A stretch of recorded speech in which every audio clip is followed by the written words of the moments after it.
Hello बच्चों, कैसे हैं आप लोग। तो एक बार मैं फिर हाजिर हूं देहरादून से हमारे सफर को आगे बढ़ाने के लिए।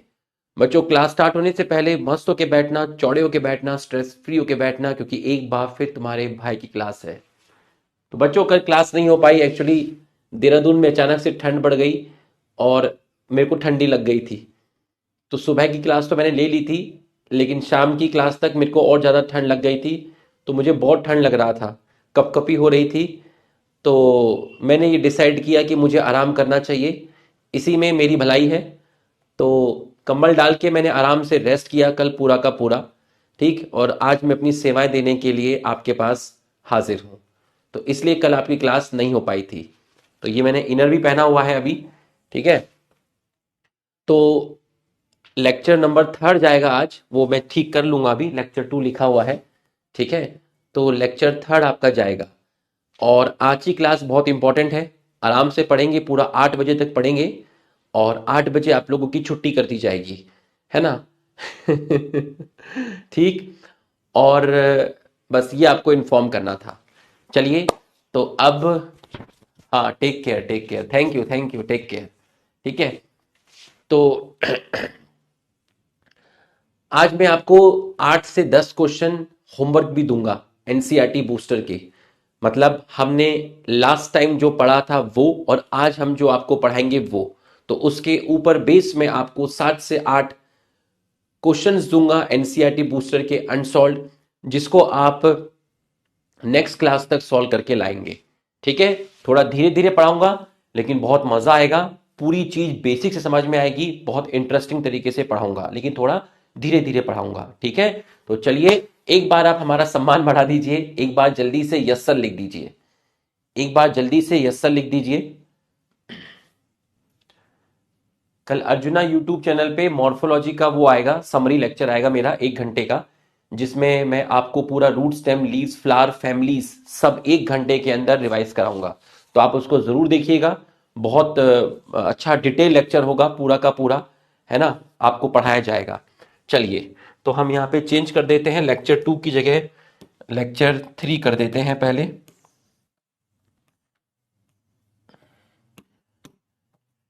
ये है हमारा लेक्चर थर्ड। ठीक है। टॉपिक क्या पढ़ने वाले हैं वो भी डाल देते हैं, है ना, ताकि फिर हम अपनी पढ़ाई स्टार्ट कर सकेंगे। टॉपिक क्या पढ़ेंगे हम, पढ़ेंगे क्या पढ़ेंगे, पिगमेंट्स पढ़ेंगे, पिगमेंट्स।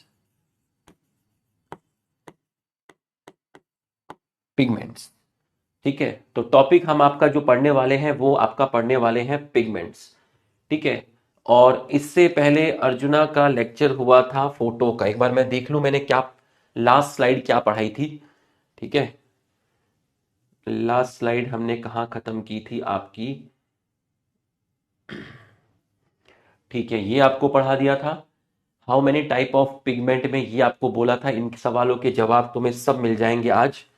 तो यहां तक हमने आपको पढ़ा दिया था। ठीक है, यहां तक हमने आपको पढ़ा दिया था। रिकैप को हटा देते हैं और अब हम यहां से आपकी पढ़ाई स्टार्ट करने वाले हैं। ठीक है। चलिए, पहले थोड़ा सा समझिएगा। पहले थोड़ा सा समझिएगा। ठीक है, ध्यान से पहले थोड़ा सा समझिएगा। मैं अगले 10 से 15 मिनट इन ग्राफ पे रहने वाला हूं। ठीक है, इन ग्राफ पे मैं रहने वाला हूं। ठीक है, तो अगले 10 से 15 मिनट में इन ग्राफ पे रहने वाला हूं। आप ध्यान से समझिएगा। ठीक है। चलिए भाई, स्टार्ट कर रहे हैं। लेके ईश्वर का नाम, ईश्वर का आशीर्वाद हम सब पे बने रहे। और हमें बहुत खूबसूरत प्यारा लेक्चर आपको देना है, एज यूजुअल, जो हमेशा होता है। ठीक है। चलिए बच्चों, 3 कलर आपको दिखाए, धीरे धीरे चलेगा, पूरा फोकस करना, समझने वाला है। ठीक है। आज से एक्चुअल फोटोसिंथेसिस स्टार्ट होगा, पूरा का पूरा फोकस करना। बच्चों, 3 कलर दिखाए गए हैं। एक दिखाया गया है ब्लू कलर से, एक दिखाया है ग्रीन कलर से, और एक दिखाया है येलो कलर से। यहां पर देखिएगा, 3 कलर दिखाए गए हैं। एक ब्लू कलर से दिखाया, एक ग्रीन से दिखाया और एक आपका येलो से दिखाया है। ठीक, अब ब्लू कलर का मतलब क्या है? सर जो ब्लू कलर है आपका, है ना, अगर मैं आपसे पूछूं कि ब्लू कलर का मतलब क्या है, सर ब्लू कलर का मतलब है absorption spectrum of chlorophyll A. Absorption spectrum क्या बताया गया था? एब्जॉर्प्शन स्पेक्ट्रम यह बताया गया था कि जो क्लोरोफिल है आपका, जो क्लोरोफिल है आपका, या मैं कहूं पिगमेंट्स बोलूं, ठीक है, तो क्लोरोफिल फोटोसिंथेसिस सभी लाइट में कर रहा था।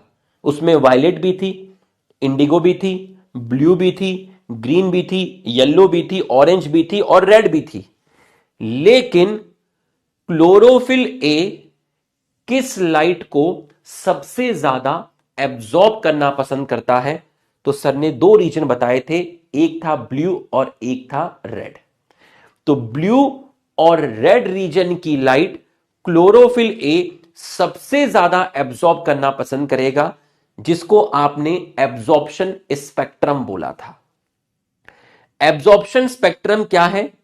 मैंने आपको अब ब्लू कलर से एक कर्व दिखाया जो यहां पर उठा हुआ है और यहां उठा हुआ है। इसका मतलब क्लोरोफिल ए ने इस रीजन पर सबसे ज्यादा लाइट एब्जॉर्ब की और उसके बाद एब्जॉर्प्शन बाय क्लोरोफिल ए डिक्रीज हो रहा है, फिर नीचे आ गया, फिर धीरे धीरे बढ़ रहा है, धीरे धीरे बढ़ रहा है, फिर पीक यहां उठ गई। तो ब्लू कलर का पहाड़ दो जगह उठा हुआ है, एक यहां उठा हुआ है, एक यहां उठा हुआ है। इसको ब्लू कलर मान लीजिए, इसको रेड कलर मान लीजिए। तो क्लोरोफिल ए का एब्जॉर्प्शन स्पेक्ट्रम दो जगह उठा हुआ है, ब्लू और रेड। इससे यह कंफर्म होता है कि क्लोरोफिल ए ब्लू और रेड रीजन की लाइट को मैक्सिममली एब्जॉर्ब करना पसंद करते हैं। हे क्लोरोफिल ए, हां आप फोटोसिंथेसिस के मेन पिगमेंट हैं, यस। आप किस वेवलेंथ ऑफ लाइट को, आप किस रीजन की लाइट को सबसे ज्यादा एब्जॉर्ब करना पसंद करेंगे? Blue and red. और जब कर्व बनाया गया तो यह कर्व ब्लू रीजन में उठा हुआ है और रेड रीजन में उठा हुआ है। ब्लू की वेवलेंथ मैंने बोल दी 430, ये 440 भी हो सकती है, ये 425 भी हो सकती है, एक रेंज मैंने आपको बोला है। और यहां रेड की मैंने आपको बोल दी 660, ये 665 भी हो सकती है, ये 667 भी हो सकती है, 660। तो यहां पर वेवलेंथ है 430, यहां पर है 660। तो मैंने आपको क्लोरोफिल ए का एब्जॉर्प्शन स्पेक्ट्रम एक्सप्लेन किया। आपको समझ में आया तो आप यस लिख दीजिए। आपको ब्लू कलर वाला समझ में आया तो आप यस लिख दीजिए।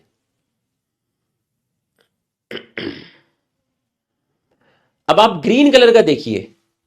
ग्रीन कलर किसका एब्जॉर्प्शन स्पेक्ट्रम है? ग्रीन कलर क्लोरोफिल बी का एब्जॉर्प्शन स्पेक्ट्रम है। तो आप क्लोरोफिल बी को देखिए, वो भी इसी रीजन में और इस रीजन में उठा हुआ है। तो क्लोरोफिल बी भी ब्लू और रेड रीजन में ही उठा हुआ है, मोर और लेस, मोर और लेस। भाई अगर मैं 430 ब्लू बोल रहा हूं तो इसका मतलब ये थोड़ी ना कि एग्जैक्ट 430 होगी, भाई एक रेंज होगी ना। ब्लू की अपनी एक रेंज होगी, रेड की अपनी एक रेंज होगी, है ना, वायलेट की अपनी रेंज होगी। एक पर्टिकुलरली थोड़ी ना होता है, एक रेंज होती है। तो आप देखिए ग्रीन कलर वाला देखिए, वो भी ब्लू रीजन में उठा हुआ है। आप यहां पर देखिए वो भी रेड रीजन के करीब उठा हुआ है। तो ये क्लोरोफिल बी का एब्जॉर्प्शन स्पेक्ट्रम है। आप क्लोरोफिल ए और क्लोरोफिल बी के एब्जॉर्प्शन स्पेक्ट्रम को देखिए, मोर और लेस ब्लू रेंज में और रेड रीजन में ही इन दोनों की पीक उठी हुई है। इसका मतलब ब्लू और रेड रीजन में ज्यादा एब्जॉर्प्शन होता है by pigments, chlorophyll A and chlorophyll B. ठीक, तो अगर आपसे क्लोरोफिल ए का वेवलेंथ पूछा तो आप बताएंगे यहां 430, यहां 660। क्लोरोफिल बी का पूछा, यहां 450, यहां पर बताएंगे 630। ठीक, कैरोटिनॉइड जो है वो थोड़ा सा आगे गया है।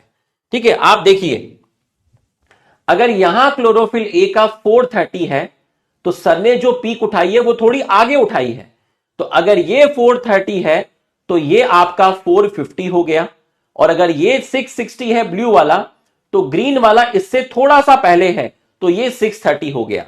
तो क्लोरोफिल ए का क्या हुआ? 430 एंड 660। क्लोरोफिल बी का 450 एंड 630। कैरोटिनॉइड जो होता है वो वायलेट और ब्लूइश ग्रीन लाइट को एब्जॉर्ब करना पसंद करता है। तो कैरोटिनॉइड जिस लाइट को एब्जॉर्ब कर रहा है उसकी वेवलेंथ है 450 से 550 नैनोमीटर। तो कैरोटिनॉइड का रेंज क्या हो गया? वो वायलेट और ब्लूइश ग्रीन लाइट को एब्जॉर्ब करना पसंद कर रहा है। वेवलेंथ क्या हो गई? 450 से 550 नैनोमीटर। आपको क्लोरोफिल ए का पीक दिखाया गया, क्लोरोफिल बी का दिखाया गया, और वो जिस रीजन में उठे हुए हैं वहीं पर सबसे ज्यादा एब्जॉर्प्शन है, वो मोर और लेस ब्लू और रेड रीजन में उठे हुए हैं। कैरोटिनॉइड वायलेट और ब्लूइश ग्रीन लाइट को एब्जॉर्ब करना पसंद करता है, ब्लूइश ग्रीन रेंज में। ठीक है, तो इसकी वेवलेंथ है 450 से 550 नैनोमीटर। तो मैंने आपको क्लोरोफिल ए, क्लोरोफिल बी और कैरोटिनॉइड का एब्जॉर्प्शन स्पेक्ट्रम दिखाया। ये ग्राफ आपको समझ में आया तो आप यस लिखिए। ये ग्राफ अगर आपको समझ में आया बच्चों तो आप यस लिखिए। Graph showing the absorption spectrum of chlorophyll A, B and carotenoid. 15 minute लगेंगे, मैं इसको 15 मिनट समझाऊंगा अभी, उसके बाद लिखाऊंगा, है ना? पहले समझना है फिर लिखाऊंगा। ठीक है, ये क्या है? ये एक्शन स्पेक्ट्रम है। किसका? ये मेंशन नहीं है किसका, यहां मेंशन है क्लोरोफिल ए का एब्जॉर्प्शन स्पेक्ट्रम, क्लोरोफिल बी का एब्जॉर्प्शन स्पेक्ट्रम, कैरोटिनॉइड का एब्जॉर्प्शन स्पेक्ट्रम। ये एक्शन स्पेक्ट्रम है। अभी लिखना मत, पहले समझना, लिखना मत। मैं फेयर नोट्स पे लिखाऊंगा, अभी मैं ऐसे लिख रहा हूं, लिखना मत। अगर आप इसमें देखेंगे एक्शन स्पेक्ट्रम क्या है, एक्शन स्पेक्ट्रम क्या है, अभी जो मैं यहां लिखूंगा उसको लिखना मत, मैं फेयर करके आपको लिखाऊंगा। अभी मैं आपको सिर्फ समझा रहा हूं, अभी आप मत लिखना। मैं आपको फेयर करके ब्लैंक स्लाइड पर पढ़ाऊंगा पूरा का पूरा, अभी मत लिखना, अभी सिर्फ समझने पे ध्यान देना। ये है एक्शन स्पेक्ट्रम। सर जब मैं एक्शन स्पेक्ट्रम को देखता हूं, एक्शन स्पेक्ट्रम क्या है सर? एक्शन स्पेक्ट्रम है rate of photosynthesis. Sir rate of photosynthesis को आप ये लिख सकते हैं कि CO2 फिक्सेशन, बिल्कुल सही है। CO2 फिक्सेशन बोलूं या ग्लूकोज फॉर्मेशन बोलूं, action spectrum express in terms of CO2 fixation, glucose formation और rate of photosynthesis. Rate of photosynthesis, CO2 fixation, glucose formation. CO2 को फिक्स करके क्या करोगे? खाना बनाएंगे। खाने को क्या बोलते हैं? ग्लूकोज बोलते हैं। CO2 को फिक्स किया मतलब ग्लूकोज बना, इसी को बोल दिया रेट ऑफ फोटोसिंथेसिस। तो अगर रेट ऑफ फोटोसिंथेसिस देखना है, इसका मतलब ग्लूकोज का प्रोडक्शन देखना है, इसका मतलब CO2 का फिक्सेशन देखना है। CO2 का फिक्सेशन बोलो या ग्लूकोज का प्रोडक्शन बोलो, बात तो एक ही है। CO2 का फिक्सेशन बोलो या ग्लूकोज का प्रोडक्शन बोलो, बात तो एक ही है।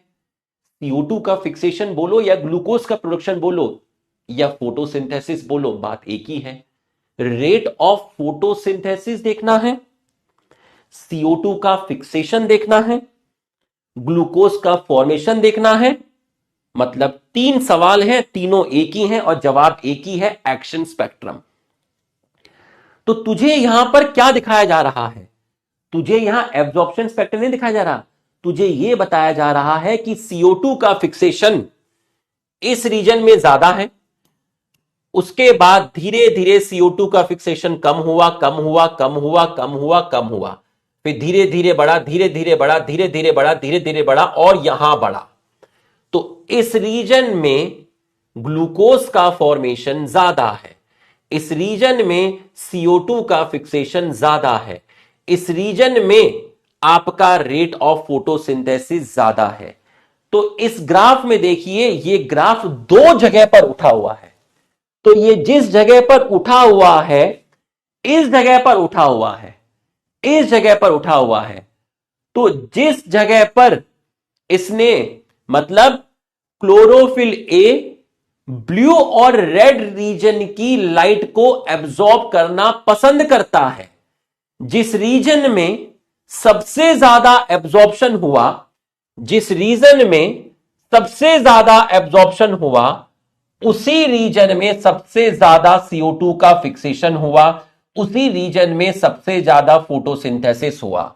जिस रीजन में सबसे ज्यादा, जिस रीजन में क्लोरोफिल ए के द्वारा सबसे ज्यादा एब्जॉर्प्शन हुआ, उसी रीजन में सबसे ज्यादा फोटोसिंथेसिस हुआ, उसी रीजन में सबसे ज्यादा ग्लूकोज का फॉर्मेशन हुआ, उसी रीजन में सबसे ज्यादा CO2 का फिक्सेशन हुआ। जिस रीजन में सबसे ज्यादा एब्जॉर्प्शन हुआ क्लोरोफिल ए के द्वारा, उसी रीजन में सबसे ज्यादा फोटोसिंथेसिस हुआ। Absorption spectrum, CO2 fixation, action spectrum. तो आप देखिए, समझ में आया तो यस लिखिए। पहले इतना बताइए, समझ में आया तो यस लिखिए।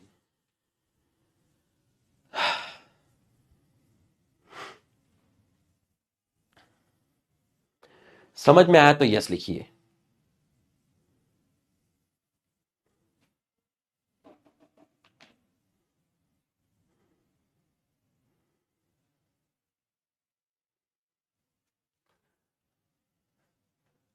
अगले जो 5 मिनट बोलूंगा थोड़ा कॉन्सेप्चुअल बोलूंगा, पूरा फोकस करना और लाइन को पकड़ने की कोशिश करना।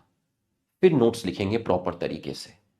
सबकी वेवलेंथ अलग से लिखाऊंगा, सबका ये रेंज अलग से लिखाऊंगा, सब पूरा का पूरा प्रॉपर तरीके से। ठीक है, ध्यान से समझना। एक्शन स्पेक्ट्रम, ब्लैक कलर की line action spectrum, blue colour की line absorption spectrum of chlorophyll A. हमने क्या किया, क्लोरोफिल ए का एब्जॉर्प्शन स्पेक्ट्रम लिया, क्लोरोफिल ए का एब्जॉर्प्शन स्पेक्ट्रम लिया और उसको मैच कराया किसके साथ, एक्शन स्पेक्ट्रम के साथ। अब जरा ध्यान से समझना, अगले 5 मिनट कॉन्सेप्चुअल रहने वाले हैं, इसलिए पूरा फोकस करना। सर ये दोनों तो समझ में आ गए, ये क्या है बेटा, हम दो चीज में कंपेयर करने वाले हैं। सर किस चीज में, मैंने ब्लू कलर की लाइन यहां उठा ली, इसका मतलब सर आपने क्लोरोफिल ए का एब्जॉर्प्शन स्पेक्ट्रम यहां बनाया है। ठीक है, मैंने बी को छोड़ दिया, कैरोटिनॉइड को छोड़ दिया, ए को उठा लिया। ठीक है सर, ए को ही क्यों उठाया, बी को क्यों नहीं उठाया?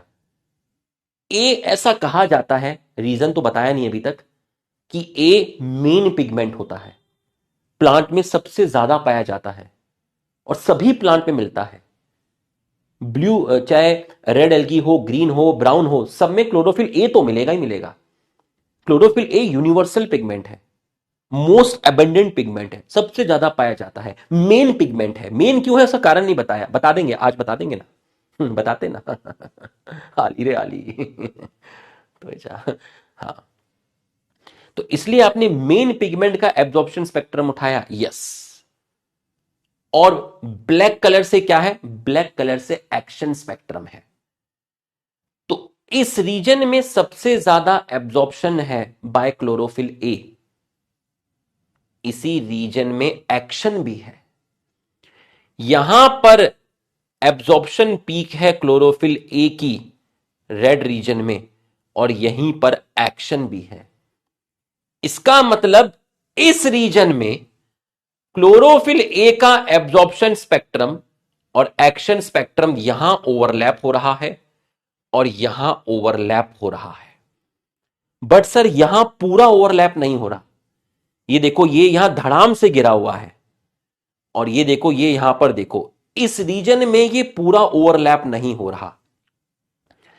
तो क्लोरोफिल ए का एब्जॉर्प्शन स्पेक्ट्रम एक्शन स्पेक्ट्रम के साथ पूरा ओवरलैप नहीं करता, कंप्लीटली ओवरलैप नहीं करता।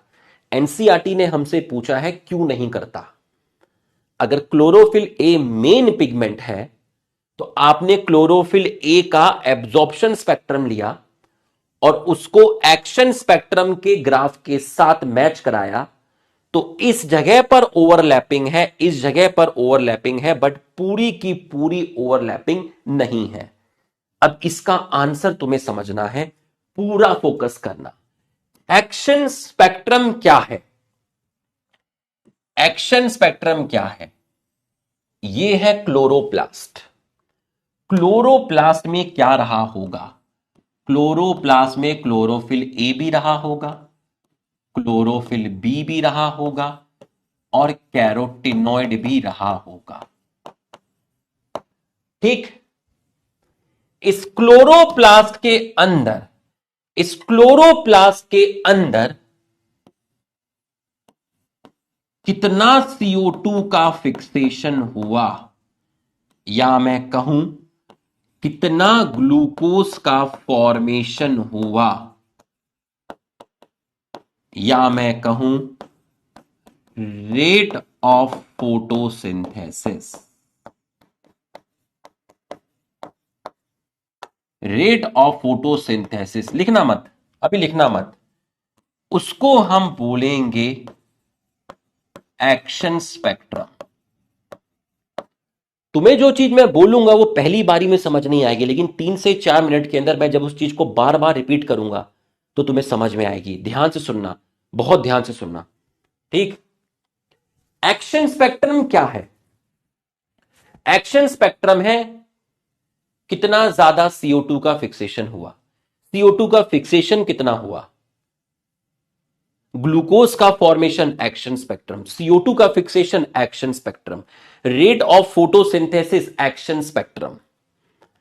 तो मेरे भाई, फूड बनाने के लिए क्लोरोफिल ए भी लाइट एब्जॉर्ब करता है, क्लोरोफिल बी भी करता है और कैरोटिनॉइड भी करता है।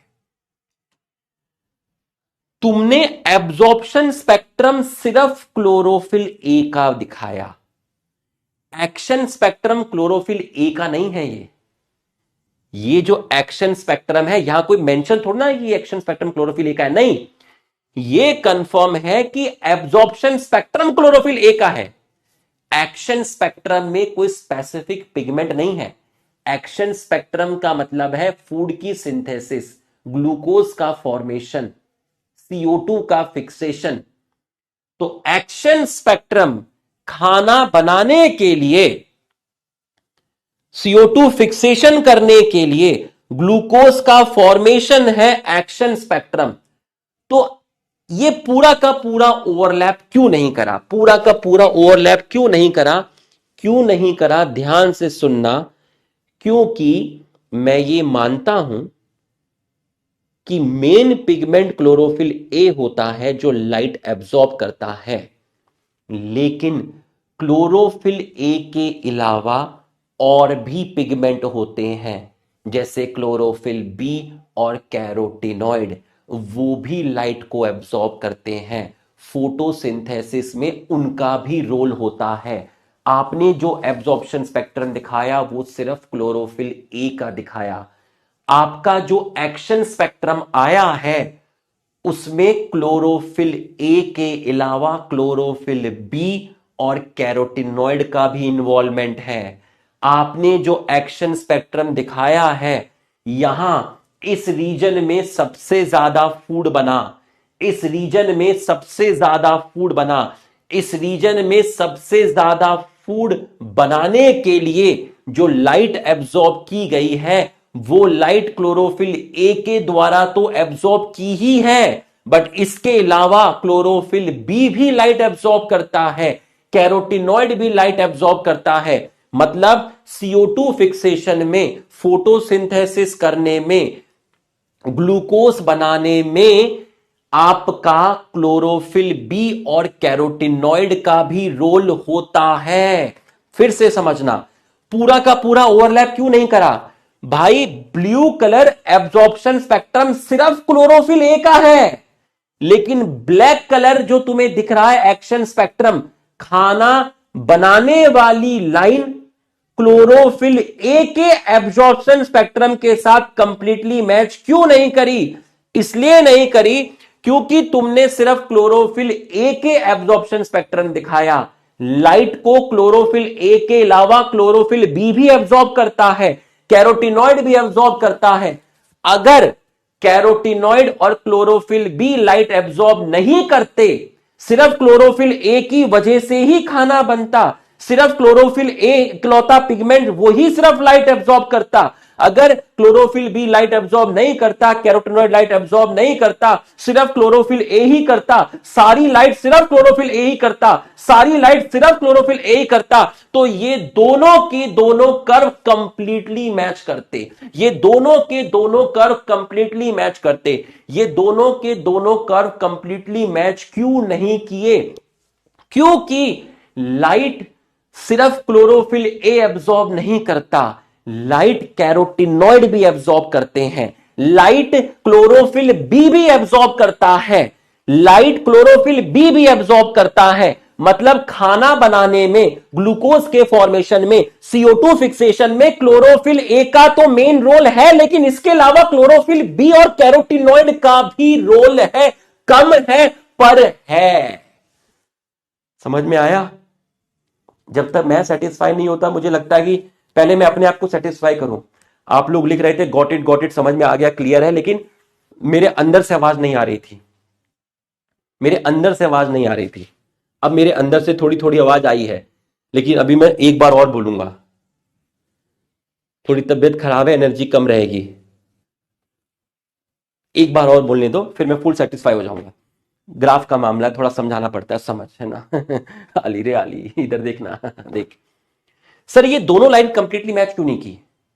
बेटा ये ब्लू कलर किसका दिखा रहा है? किसका? सर ब्लू कलर सिर्फ क्लोरोफिल ए का एब्जॉर्प्शन स्पेक्ट्रम दिखा रहा है, बी का तो नहीं दिखा रहा ना, कैरोटिनॉइड का तो नहीं दिखा रहा ना। एक्शन स्पेक्ट्रम क्या है? एक्शन स्पेक्ट्रम है ग्लूकोज का फॉर्मेशन, CO2 का फिक्सेशन, रेट ऑफ फोटोसिंथेसिस। तो ये इससे कंप्लीटली ओवरलैप इसलिए नहीं किया क्योंकि सिर्फ क्लोरोफिल ए ही नहीं है जो फोटोसिंथेसिस के टाइम लाइट एब्जॉर्ब करता है, क्लोरोफिल बी भी करता है, कैरोटिनॉइड भी करता है, इसलिए ये पूरा का पूरा ओवरलैप नहीं किया। अगर रेट फोटोसिंथेसिस में सिर्फ क्लोरोफिल ए ही हो क्लोरोप्लास्ट में, बाकी क्लोरोफिल बी और कैरोटिनॉइड लाइट को एब्जॉर्ब करे ना, सिर्फ क्लोरोफिल ही ए ही एब्जॉर्ब करे, तो भाई ये कंप्लीटली पूरा का पूरा ओवरलैप कर जाता। तो absorption spectrum of chlorophyll A and action spectrum किसी एक पिगमेंट की वजह से नहीं है, एक्शन स्पेक्ट्रम तीनों की वजह से है। एक्शन स्पेक्ट्रम किसी एक पिगमेंट का नहीं है, एक्शन स्पेक्ट्रम में कुछ है ही नहीं, एक्शन स्पेक्ट्रम है रेट ऑफ फोटोसिंथेसिस, CO2 का फिक्सेशन। तो action spectrum doesn't match with absorption spectrum of chlorophyll A, it means there is some role of chlorophyll B and carotenoid. These pigment also absorb light। इसका मतलब photosynthesis में chlorophyll B और carotenoid का भी role है, सिर्फ chlorophyll A का नहीं है। इसलिए एब्जॉर्प्शन स्पेक्ट्रम क्लोरोफिल ए का कंप्लीटली ओवरलैप नहीं करता एक्शन स्पेक्ट्रम में, क्योंकि एक्शन स्पेक्ट्रम लाने के लिए, CO2 फिक्सेशन करने के लिए, ग्लूकोज का फॉर्मेशन करने के लिए सिर्फ क्लोरोफिल ए का रोल नहीं है, क्लोरोफिल बी का भी है, कैरोटिनॉइड का भी है। That's all from my side. अब बताओ तुमको समझ में आया? तो यस लिखो, मैं आगे बढ़ता हूं।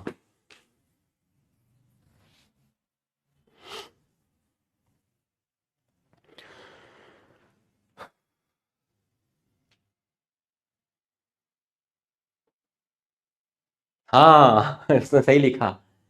एब्जॉर्प्शन स्पेक्ट्रम स्पेसिफिक है, लेकिन एक्शन स्पेक्ट्रम एक क्लोरोफिल ए पर डिपेंड नहीं है। एक्शन स्पेक्ट्रम के लिए क्लोरोफिल ए भी चाहिए, कैरोटिनॉइड भी चाहिए, क्लोरोफिल बी भी चाहिए।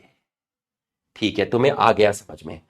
ठीक, अब जरा देखो, अब मैं तुम्हें पहले इसकी एनसीईआरटी रीड करके दिखाता हूं, तुम्हें खुद समझ में आएगा कि सर ने, देखो ये मैं आपको एक्सप्लेन कर चुका था लास्ट क्लास में, ये भी मैं आपको एक्सप्लेन कर चुका था लास्ट क्लास में। ठीक है, यहां से मुझे आपको एक्सप्लेन करना है। ठीक है, यहां से मुझे आपको एक्सप्लेन करना है। पहले एनसीईआरटी रीड कर रहे हैं क्योंकि इसमें बहुत सारे क्वेश्चंस हैं, सबके जवाब मैं दे चुका हूं, फिर आपको नोट्स सिखाता हूं, लिखाऊंगा। ठीक है, आइए। ये जो एनर्जी मैंने अभी डाली ना, ये एनर्जी मैं कल नहीं डाल पाता, मुझे ठंड लग रही थी, है ना, मैं इस तरीके से इस चीज को नहीं समझा पाता ना, इसलिए तो मैंने सोचा आराम किया जाए। Pigments are the substance that have ability to absorb light at a specific wavelength। ठीक है, पिगमेंट एक पर्टिकुलर वेवलेंथ की लाइट एब्जॉर्ब करते हैं। Can you gas which is the most abundant plant pigment in the world?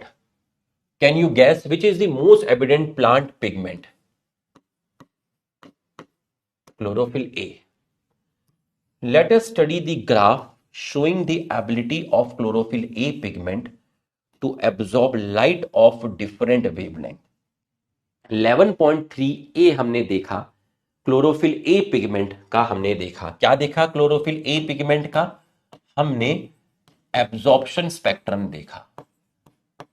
तो जब हमने absorption spectrum देखा तो हमें जो पीक है वो दो जगह पर थोड़ी अच्छी दिखी। एक रीजन को मैंने ब्लू बोल दिया, एक को मैंने आपका रेड बोल दिया। Of course, you are familiar with the wavelength of the visible spectrum of light as well as VIBGYOR. ठीक है, तो विबग्योर 400 to 700 नैनोमीटर। इस पूरी लाइट में फोटोसिंथेसिस होता है जिसको आप बोलते हैं फोटोसिंथेटिक एक्टिव रेडिएशन। इसमें सबसे ज्यादा जो है आपकी वो है ब्लू और red. From figure 11.3a can you determine the wavelength colour of light at which chlorophyll A show the maximum absorption spectrum. Chlorophyll A show the maximum absorption spectrum. Chlorophyll A show the maximum absorption spectrum. देखिएगा जरा, ये देखिए chlorophyll A 430 nanometre. Chlorophyll A, इस question का answer गया 430 nanometre. Does it show another absorption peak at any other wavelength too? इसका answer गया yes. If yes, which one? Red. Wavelength 660 nanometre. तो एक हो गया आपका 430 नैनोमीटर ब्लू, एक हो गया 660 नैनोमीटर रेड।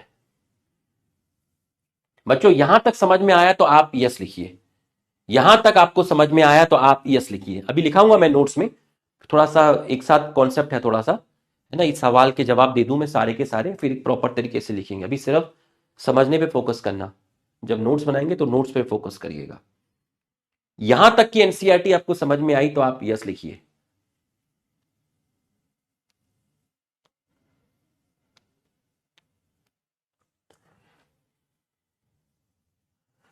इसके बाद है ये, now look at figure 11.3b showing the wavelength at which maximum photosynthesis occur in a plant। 11.3b है ना, 11.3b 11.3b, ठीक है, 11.3b। Can you see that the wavelength at which there is maximum absorption by chlorophyll A? ठीक है, can you see that the wavelength at which there is maximum absorption by chlorophyll A? Therefore कहां पर? Blue reason में और red reason में। ये देखिए can you see that the wavelength eight which there is maximum absorption bye chlorophyll A, blue और red, 430, 660, ठीक है, ब्लू एंड रेड, 430 नैनोमीटर और 660 nanometre, also show higher rate of photosynthesis. Higher rate of photosynthesis मतलब action spectrum. जिस region में blue और red, जिस region में मैक्सिमम एब्जॉर्प्शन स्पेक्ट्रम है, उसी रीजन में हाई रेट ऑफ फोटोसिंथेसिस है। जहां एब्जॉर्प्शन स्पेक्ट्रम ज्यादा है वहीं एक्शन स्पेक्ट्रम ज्यादा है। So we can conclude that chlorophyll A is the chief pigment associated with photosynthesis. Chlorophyll A is the chief pigment associated with photosynthesis. But by looking at figure 11.3c, compare वाली, ये वाली देखो, इस but का मतलब समझना। यहां तो लिख दिया कि क्लोरोफिल ए मेन पिगमेंट है। अगर क्लोरोफिल ए मेन पिगमेंट है तो बट आ गया।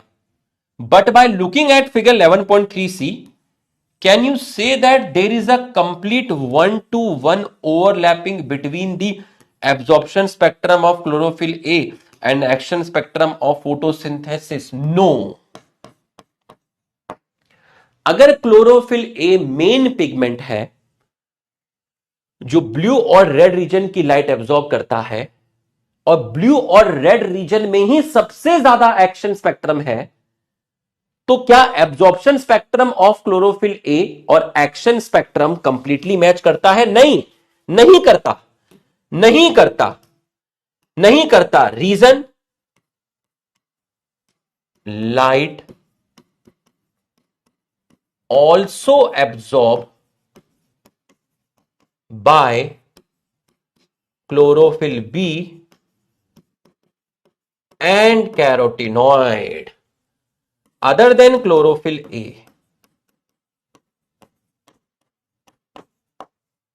So they also play some role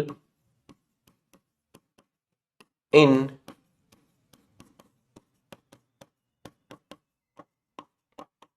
photosynthesis, इसलिए कंप्लीटली ओवरलैप नहीं करता, इसलिए वो कंप्लीटली ओवरलैप नहीं करता। ठीक, इसलिए वो कंप्लीटली ओवरलैप नहीं करता। ठीक, तो यहां तक आपको समझ में आ गया, यहां तक आपको समझ में आ गया है, यहां तक आपको समझ में आ गया है। बच्चों ये कर्व अगर आपको समझ में आ गया है, ये कर्व आपको समझ में आ गया है, ठीक है, तो दो ऑप्शन आपको दिए जा रहे हैं। ठीक है, दो ऑप्शन आपको दिए जा रहे हैं। अगर समझ में आ गया है तो यस लिख दीजिए, और समझ में नहीं आया तो आप बी पे टिक करिएगा। 60 सेकंड का आपको टाइम दिया जा रहा है, ये ऑप्शन आपके पास है।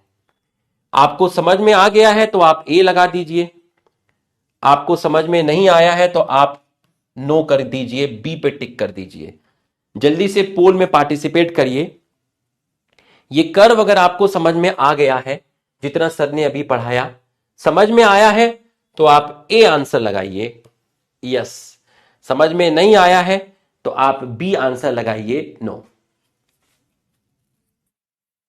जल्दी से पार्टिसिपेट करिए, फटाफट पनवेल निकलना है बेटा, जल्दी से पार्टिसिपेट करिए।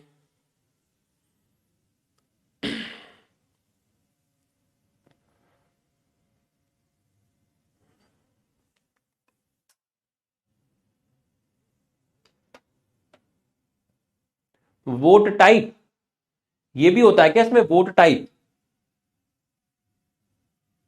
अबे यार अगली अलग अलग वो चीज है, तो स्टॉप कर देते हैं। इसमें तो वोट टाइप भी आएगा। कहां आता है वोट टाइप? 89% लोगों को समझ में आ गया है। ठीक है, वोट टाइप, बाकी तो बी सी डी पता नहीं क्या क्या लिख रहे थे, 4 ऑप्शन।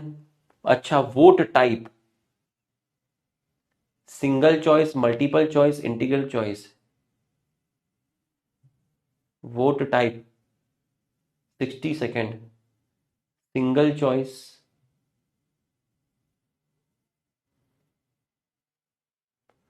भाई तुम्हें समझ में आ गया है ना, बहुत है। चलो, मुझे भी आ ही जाएगा फिर समझ में। ठीक है। एक एक भले मानस ने कहा था सर यस और नो मत लिखाइए, पोल करा लीजिए। भाई हर चीज के बाद पोल थोड़ी ना कराऊंगा। यस से पता चल जाता है, जब एक रफ्तार में आता है ना पूरा का पूरा यस, एक स्पीड में आता है तो टीचर को आइडिया लग जाता है। समझा?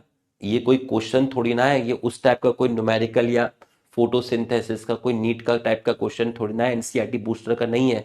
क्योंकि ये यस और नो में हर थोड़ी थोड़ी देर में पूछता हूँ। याद कर, जब मैं 2 मिनट समझाता हूँ फिर मैं पूछता हूँ यस और नो, फिर मैं 4 मिनट समझाता हूँ फिर मैं यस और नो। साला इतना तो मैं पोल में ही मर जाऊंगा मैं पूरे के पूरे टाइम। अरे लुखे, आइडिया मत दिया कर, यहाँ समझ ले, पढ़ाई कर ले, पढ़ाई कर ले। जल्लाद पढ़ाई कर ले, यहाँ पढ़ाई कर ले। कह रहा सर पोल करा लिया करो। अबे मैं कितनी बार पोल कराऊंगा? मैं तो हर 4 मिनट के बाद तुमसे पूछता हूँ समझ में आया नहीं आया, फिर उस चीज को दोबारा रिवाइज कराता हूँ, फिर पूछता हूँ समझ में आया नहीं आया। मैं पोल ही कराता रहूंगा लुखे? तेरे कहने पे मैंने एक बार करा लिया, फिर मेरे को खुद वो हो रहा है बे मैंने क्या करा दिया ये। ठीक है, और तो कोई काम नहीं है अर्जुना, है ना? अब यहाँ पढ़ने आए हैं बच्चे। चलो, यहां तक तुमको समझ में आ गया है, यहां पर तुमको समझ में आ गया। these graph together show that most of the photosynthesis, ज्यादा फोटोसिंथेसिस कहां हुआ? ब्लू और रेड रीजन ऑफ स्पेक्ट्रम में हुआ। some photosynthesis does takes place at the other wavelength of visible spectrum। भाई ब्लू और रेड के अलावा और जगह पे भी थे। ठीक है। अच्छा, इस पे रैंक आती है, हाँ जिसमें रैंक आती है। ठीक है। हालांकि chlorophyll is the major pigment responsible for trapping light, लेकिन other thylakoid pigment like chlorophyll B and xanthophyll and carotenoid, तो ज़ैंथोफिल और कैरोटीन को मिलाकर बोलते हैं कैरोटिनॉइड। तो यहां कैरोटिनॉइड लिखा हुआ है, इसको आप कैरोटीन समझ लीजिएगा। और इनको बोलते क्या है? इनको बोलते हैं एसेसरी पिगमेंट, है ना? इनको मैंने क्या बोला था? क्लोरोफिल बी और कैरोटिनॉइड्स को मैंने क्या बोला था? क्लोरोफिल बी, कैरोटीन, ज़ैंथोफिल, ये सब क्या है? एसेसरी पिगमेंट है। अब हम अपनी कहानी को आगे बढ़ाते हैं। ये 3 लाइन अभी हम बाद में पढ़ेंगे 8 बजे से पहले, यहां तक हमने आपको पढ़ा दिया है। ठीक, अब हम इसको जरा फटाफट नोट्स में लिख लेते हैं जल्दी से। ठीक है, अब पेन खोलो, अब इसको हम लोग नोट्स में आपका लिख लेते हैं। ठीक है, हम आपको इसमें नोट्स में आपको लिख लेते हैं। ठीक, तो आप हेडिंग डालिएगा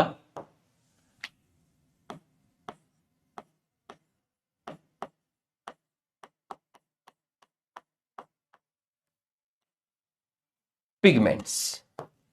आज आपको सारे सवाल के जवाब मिलेंगे कि क्लोरोफिल ए मेन पिगमेंट क्यों है, बाकी एसेसरी पिगमेंट क्यों है, बाकी डायरेक्टली पार्टिसिपेट क्यों नहीं करते, इनडायरेक्टली क्यों करते हैं, इनडायरेक्टली का क्या मतलब है, डायरेक्टली का क्या मतलब है। सारे सवाल का जवाब आज के लेक्चर में मिलेगा। ठीक है, पिगमेंट्स। अब पिगमेंट्स के अंदर आप सबसे पहले हेडिंग डालिए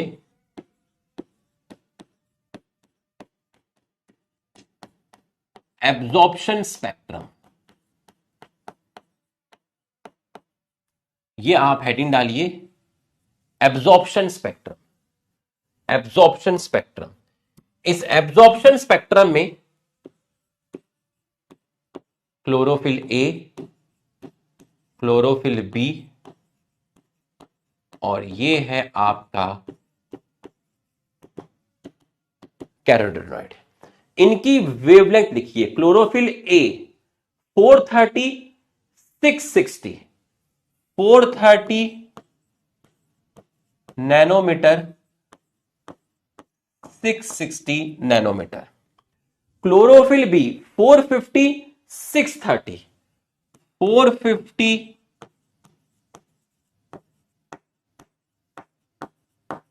630। कैरोटिनॉइड 450 से 550 नैनोमीटर, 450 से 550 नैनोमीटर। ये है आपका एब्जॉर्प्शन स्पेक्ट्रम, पूरा पता चल गया। ठीक, उसके बाद मैंने आपसे पूछा यूनिवर्सल पिगमेंट, या मैं कहूं मेन पिगमेंट, या मैं कहूं जो सबसे ज्यादा पाया जाएगा, एबेंडेंट पिगमेंट। ठीक, यूनिवर्सल पिगमेंट, हेडिंग डाली आपने universal pigment, main pigment, abandoned pigment. इसमें आपका आंसर आएगा क्लोरोफिल ए। ठीक, फिर तीसरा क्वेश्चन एनसीईआरटी ने किया, does absorption spectrum, does absorption spectrum of chlorophyll A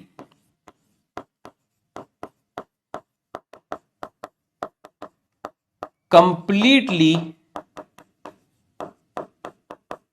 overlap with action spectrum. ये आपने तीसरी हेडिंग डाली क्वेश्चन की फॉर्म में, है ना, क्वेश्चन की फॉर्म में। तो इसका जवाब not completely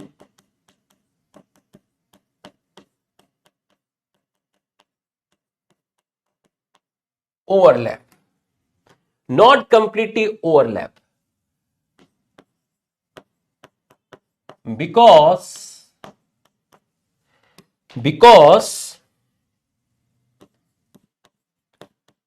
light is not only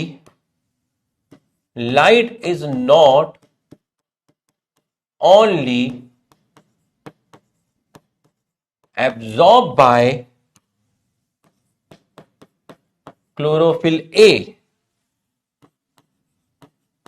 but also by chlorophyll B, carotene,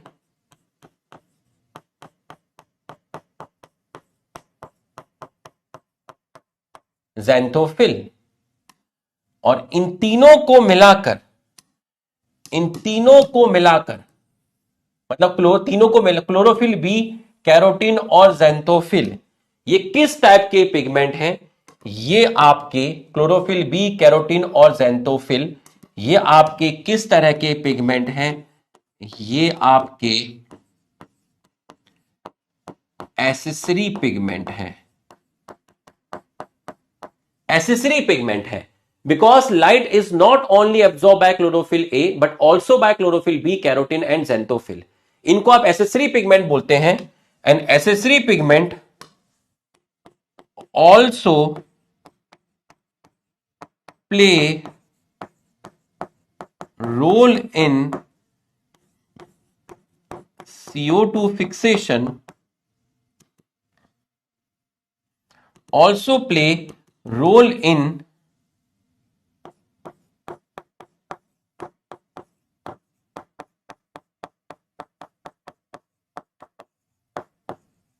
photosynthesis. तो chlorophyll A, absorption spectrum of chlorophyll A, मतलब आप स्पेसिफिक बात कर रहे हो। लेकिन जब आप एक्शन स्पेक्ट्रम बात कर रहे हो तो आप स्पेसिफिक बात नहीं कर रहे हो। एक्शन स्पेक्ट्रम में क्लोरोफिल ए का भी रोल है, क्लोरोफिल बी का भी रोल है और कैरोटीनॉइड का भी रोल है। जब आप एब्जॉर्प्शन स्पेक्ट्रम ऑफ क्लोरोफिल ए बोलते हो तो आप सिर्फ क्लोरोफिल ए की बात करते हो। लेकिन एक्शन स्पेक्ट्रम स्पेसिफिक नहीं है। एक्शन स्पेक्ट्रम में क्लोरोफिल ए का भी रोल है मेन, उसके अलावा कैरोटीन, ज़ैंथोफिल और क्लोरोफिल बी का भी आपका रोल है। तो ये आपको मैंने नोट्स भी लिखा दिया, उसका जितना हमने एनसीईआरटी में पढ़ा था उसको निचोड़ दिया। ये आपको काम की चीज मिली, ये आपको काम की चीज मिली। इसके अलावा ये कर्व है आपके, जो आपके एनसीईआरटी में भी बने हुए हैं। ठीक है, वेवलेंथ ऑलरेडी आप सब कुछ लिख चुके हो, तो आपको यहां से कुछ लिखने की जरूरत नहीं है। ठीक, आपको इसके लिखने की जरूरत नहीं है। बच्चों यहां तक आपको समझ में आया तो आप यस लिख दीजिए। यहां तक की पढ़ाई आपको समझ में आई तो आप यस लिख दीजिए। यहां तक की पढ़ाई अगर आपको समझ में आ गई है तो आप एक बार यस लिख दीजिए। एक बार आप यस लिख दीजिए अगर यहां तक की पढ़ाई आपको समझ में आ गई है। ठीक, अब पूरा फोकस करना, अब आगे जो आएगा पूरा कॉन्सेप्चुअल आएगा। ठीक है, अब आपको सारे सवाल के जवाब मिलेंगे। एसेसरी पिगमेंट क्यों बोलते हैं, मेन पिगमेंट क्यों बोलते हैं, सब सवाल के जवाब मिलेंगे। ठीक है, सब सवाल के आपको जवाब मिलेंगे। ठीक, आ जाओ। अब ध्यान से समझना, पूरा का पूरा फोकस करना और ध्यान से समझना। ठीक है, ध्यान से समझना।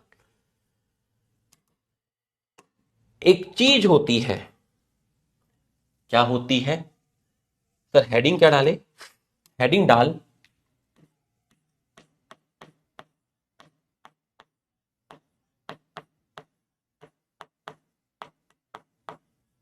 Photo system. Photo system, heading डाल फोटो सिस्टम। ठीक, फोटो सिस्टम। ठीक, फोटो सिस्टम हेडिंग डालना।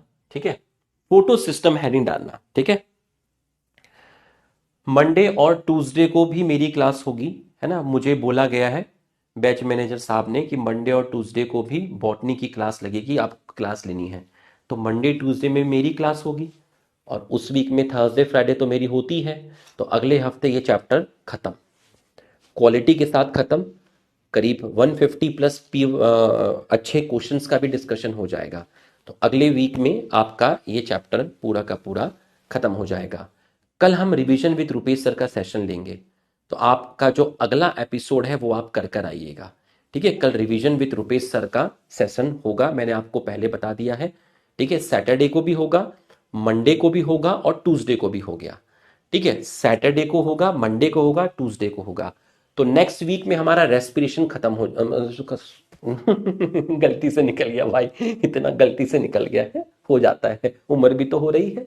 नेक्स्ट वीक में फोटोसिंथेसिस खत्म हो जाएगा, रेस्पिरेशन नेक्स्ट वीक में सैटरडे में स्टार्ट कर दूंगा। ठीक है, और कल और मंडे ट्यूसडे तीनों दिन रिवीजन विद रुपेश सर के सेशन होंगे।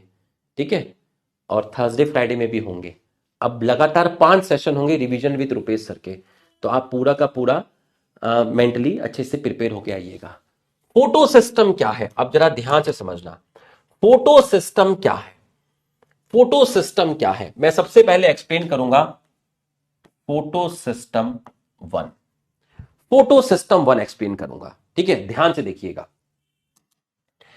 एक चीज होती है, ठीक है, एक चीज होती है जिसको आप बोलते हैं, जिसको आप बोलते हैं, ठीक है। और ये मत सोचना सिलेबस खत्म हो गया, ठीक है। मैं वो राक्षस हूं बेटा, मैं पीछा नहीं छोड़ूंगा। ठीक है, मैं पूरी फरवरी एंड तक क्लास लगाऊंगा, मैंने बोल रखा है कि मैं इनको पूरा फरवरी एंड तक पढ़ाऊंगा।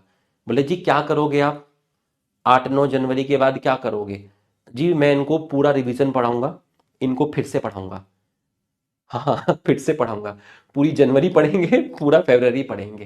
ठीक है, खतरनाक लेवल का रिवीजन कराऊंगा, लाइव कराऊंगा बिल्कुल। ठीक है, दबा के कराऊंगा, तैयार है ना मेंटली बिल्कुल। ठीक है, मैं फरवरी एंड तक पढ़ाऊंगा पूरा का पूरा। ठीक, किसी को कोई टॉपिक कम समझ में आएगा तो उसका दोबारा से रिवीजन हो जाएगा। ये सब पढ़ेंगे अपन, mitochondria, plastid, mitosis, meiosis, algae, bryo, pterido, gymno, angio, सब फैमिलीज, सब auxin, gibberellin, dicot root, monocot root, dicot stem, सब। ठीक, आ जाओ। ये क्या बनाया सर, ये बनाया है बेटा थायलैकॉइड, ये बनाया है थायलैकॉइड। ठीक है सर, ये थायलैकॉइड बनाया है। लिख देते हैं, ये हमने बनाया है आपका थाइलेकॉइड। ठीक है सर। सर ये थाइलेकॉइड की क्या दिखाई है? ये थाइलेकॉइड की दिखाई है हमने मेम्ब्रेन। और ये बीच में खाली खाली जगह जो दिख रही है थाइलेकॉइड के अंदर, ये क्या है सर? ये तो चलो समझ में आ गया कि ये जो है ये थाइलेकॉइड की मेम्ब्रेन है। ये तो पता चला थाइलेकॉइड की मेम्ब्रेन है। ये बीच में खाली खाली जगह जो है इसको क्या बोलते हैं सर? इसको बोलते हैं ल्यूमेन। खाली खाली जगह जो तुम्हें दिख रही है ये है ल्यूमेन। तो ये जो थाइलेकॉइड की मेम्ब्रेन होती है इसके अंदर आपका प्रेजेंट होता है फोटोसिस्टम। तो थाइलेकॉइड की मेम्ब्रेन में आपका मिलता है फोटोसिस्टम। तो फोटोसिस्टम मिलता है थाइलेकॉइड की मेम्ब्रेन में। अब सवाल आया कि फोटोसिस्टम है क्या? फोटोसिस्टम है क्या? फोटोसिस्टम है क्या? सुनिएगा, फोटोसिस्टम क्या है, ध्यान से देखिएगा, ध्यान से देखिएगा। यहां मैं डायग्राम बनाऊंगा, यहां मैं नोट्स लिखूंगा, यहां डायग्राम बनाऊंगा, उसकी लेबलिंग करूंगा, यहां नोट्स लिखूंगा। ठीक है, तो मैं सबसे पहले थाइलेकॉइड की मेम्ब्रेन दिखा देता हूं आपको, है ना। सबसे पहले मैं आपको थाइलेकॉइड की मेम्ब्रेन दिखा देता हूं। ठीक, ध्यान से देखिएगा। ये सर ने थाइलेकॉइड की मेम्ब्रेन दिखाई। भाई किसी की भी मेम्ब्रेन होगी, मेम्ब्रेन में क्या होगा? लिपिड होगा। भाई किसी की भी मेम्ब्रेन है, ये सर ने थाइलेकॉइड की क्या दिखाई है? मेम्ब्रेन। और मेम्ब्रेन में क्या है? भाई किसी की भी मेम्ब्रेन है, उसमें क्या मिलेंगे? लिपिड मिलेंगे, प्रोटीन मिलेंगे। तो सर ने लिपिड की 2 लेयर दिखा दी।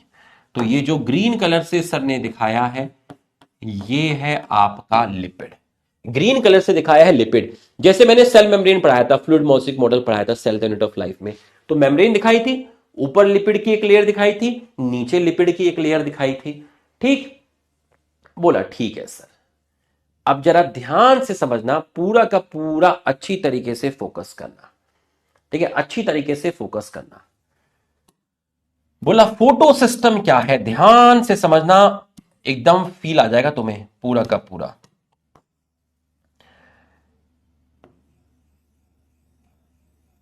ये क्या है सर? ये व्हाइट कलर से क्या है बेटा? ये व्हाइट कलर से क्या है? ये व्हाइट कलर से है आरसी।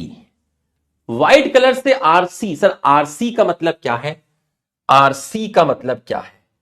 आरसी का मतलब रुपेश चौधरी है? नहीं, आरसी का मतलब है रिएक्शन सेंटर।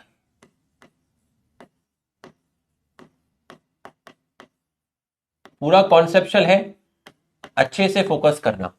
बहुत इंपॉर्टेंट क्लास है ये जो अभी मैं ले रहा हूं। ठीक है, आने वाले चैप्टर की जो नींव है, जो फाउंडेशन है, वो आज तैयार होगा।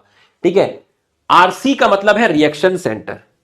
सर रिएक्शन सेंटर का क्या कोई और नाम है? हां, क्लोरोफिल ए।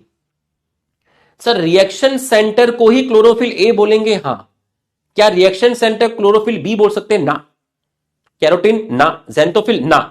रिएक्शन सेंटर मतलब क्लोरोफिल ए, जिसको तू अपना मेन पिगमेंट बोल रहा है। जिस क्लोरोफिल ए को तू क्या बोल रहा है? मेन पिगमेंट बोल रहा है। ठीक है, अब मुझे बता, ये जो रिएक्शन सेंटर है ये एक लाइट एब्जॉर्ब करेगा। मतलब रिएक्शन सेंटर मतलब क्लोरोफिल ए किस वेवलेंथ की लाइट एब्जॉर्ब करेगा? 700 नैनोमीटर की लाइट एब्जॉर्ब करेगा।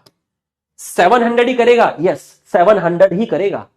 फोटो सिस्टम 1 पढ़ा रहा हूं ना, 700 करेगा।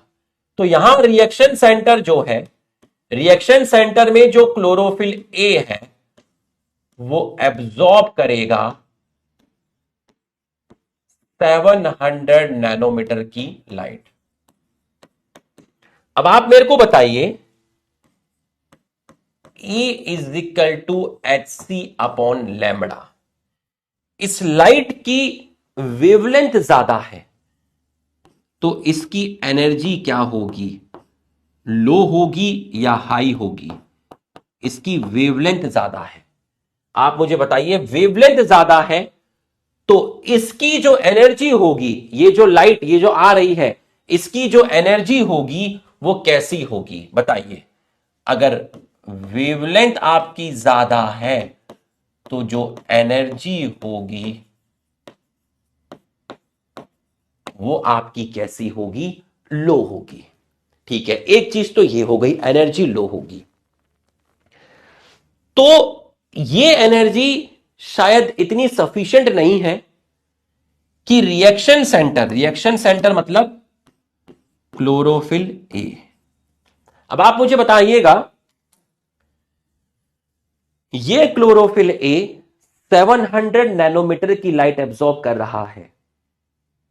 So this energy is not sufficient. इसकी वेवलेंथ ज्यादा है, इसकी एनर्जी कम है, तो शायद ये एनर्जी उतनी सफिशिएंट नहीं है कि जो क्लोरोफिल ए है उसका इलेक्ट्रॉन ग्राउंड स्टेट से एक्साइटेड स्टेट में जाए। भाई, ये एनर्जी उतनी सफिशिएंट नहीं है कि क्लोरोफिल ए के इलेक्ट्रॉन का एक्साइटेशन कर सके। क्लोरोफिल ए के इलेक्ट्रॉन ग्राउंड स्टेट से एक्साइटेड स्टेट में चले जाए। तो क्लोरोफिल ए जिस वेवलेंथ को एब्सॉर्ब करता है 700 नैनोमीटर, उसकी एनर्जी लो होती है and that energy is not sufficient to cause excitation of electron of chlorophyll A. इसके इलेक्ट्रॉन ग्राउंड स्टेट से एक्साइटेड स्टेट में शायद नहीं जा पा रहे हैं क्योंकि इसकी जो एनर्जी है वो उतनी सफिशिएंट नहीं है। ये पॉइंट आपको समझ में आया तो यस लिखिए।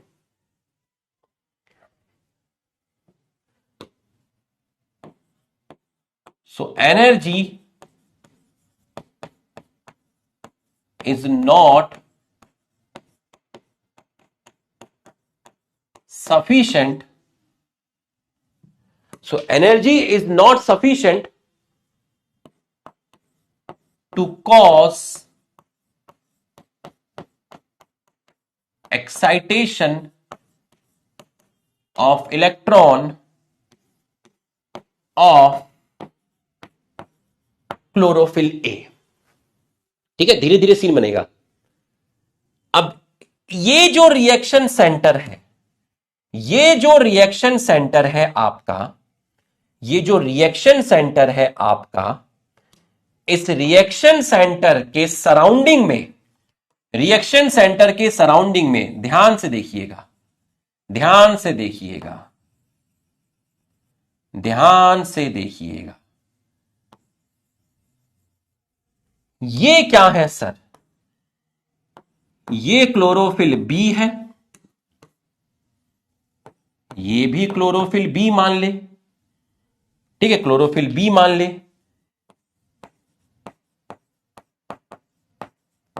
या इसको कैरोटीन मान ले,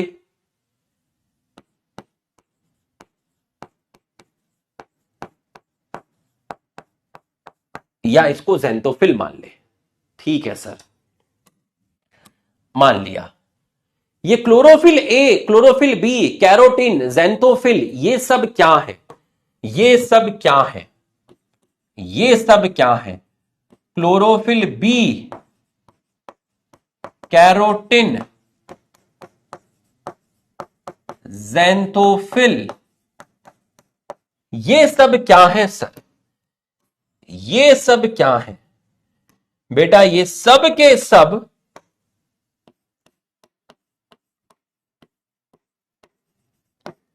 एसेसरी पिगमेंट है। इन्हीं को बोलते हैं एंटीना मॉलिक्यूल। इन्हीं को बोलते हैं लाइट हार्वेस्टिंग पिगमेंट्स। इन्हीं को एसेसरी पिगमेंट बोला इन्हीं को एंटीना मॉलिक्यूल बोला, इन्हीं को लाइट हार्वेस्टिंग पिगमेंट बोला। ठीक है सर, तो ध्यान से देखिएगा, पूरा का पूरा फोकस करिएगा। लाइट क्लोरोफिल बी ने एब्सॉर्ब करी, क्लोरोफिल बी ने लाइट किसको दी? रिएक्शन सेंटर को दी। लाइट क्लोरोफिल बी ने एब्सॉर्ब करी, किसको दी? रिएक्शन सेंटर को दी। लाइट कैरोटीन ने भी एब्सॉर्ब करी, किसको दी? रिएक्शन सेंटर को दी। लाइट ज़ैंथोफिल ने भी एब्सॉर्ब करी, किसको दी? रिएक्शन सेंटर को दी। तो ये सब जो लाइट एब्सॉर्ब कर रहे हैं वो कैसी वेवलेंथ की कर रहे हैं? शॉर्टर वेवलेंथ की कर रहे हैं। So they absorb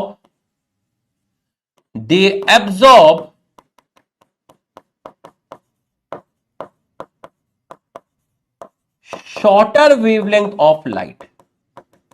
अब मुझे बताओ, अगर शॉर्टर वेवलेंथ ऑफ लाइट को एब्सॉर्ब करेंगे तो एनर्जी लेवल लो होगा या हाई होगा? तो आप मुझे बताइए, एनर्जी लेवल कैसा होगा? एनर्जी लेवल हाई होगा। और ये इस एनर्जी को किसको ट्रांसफर कर रहे हैं? And transfer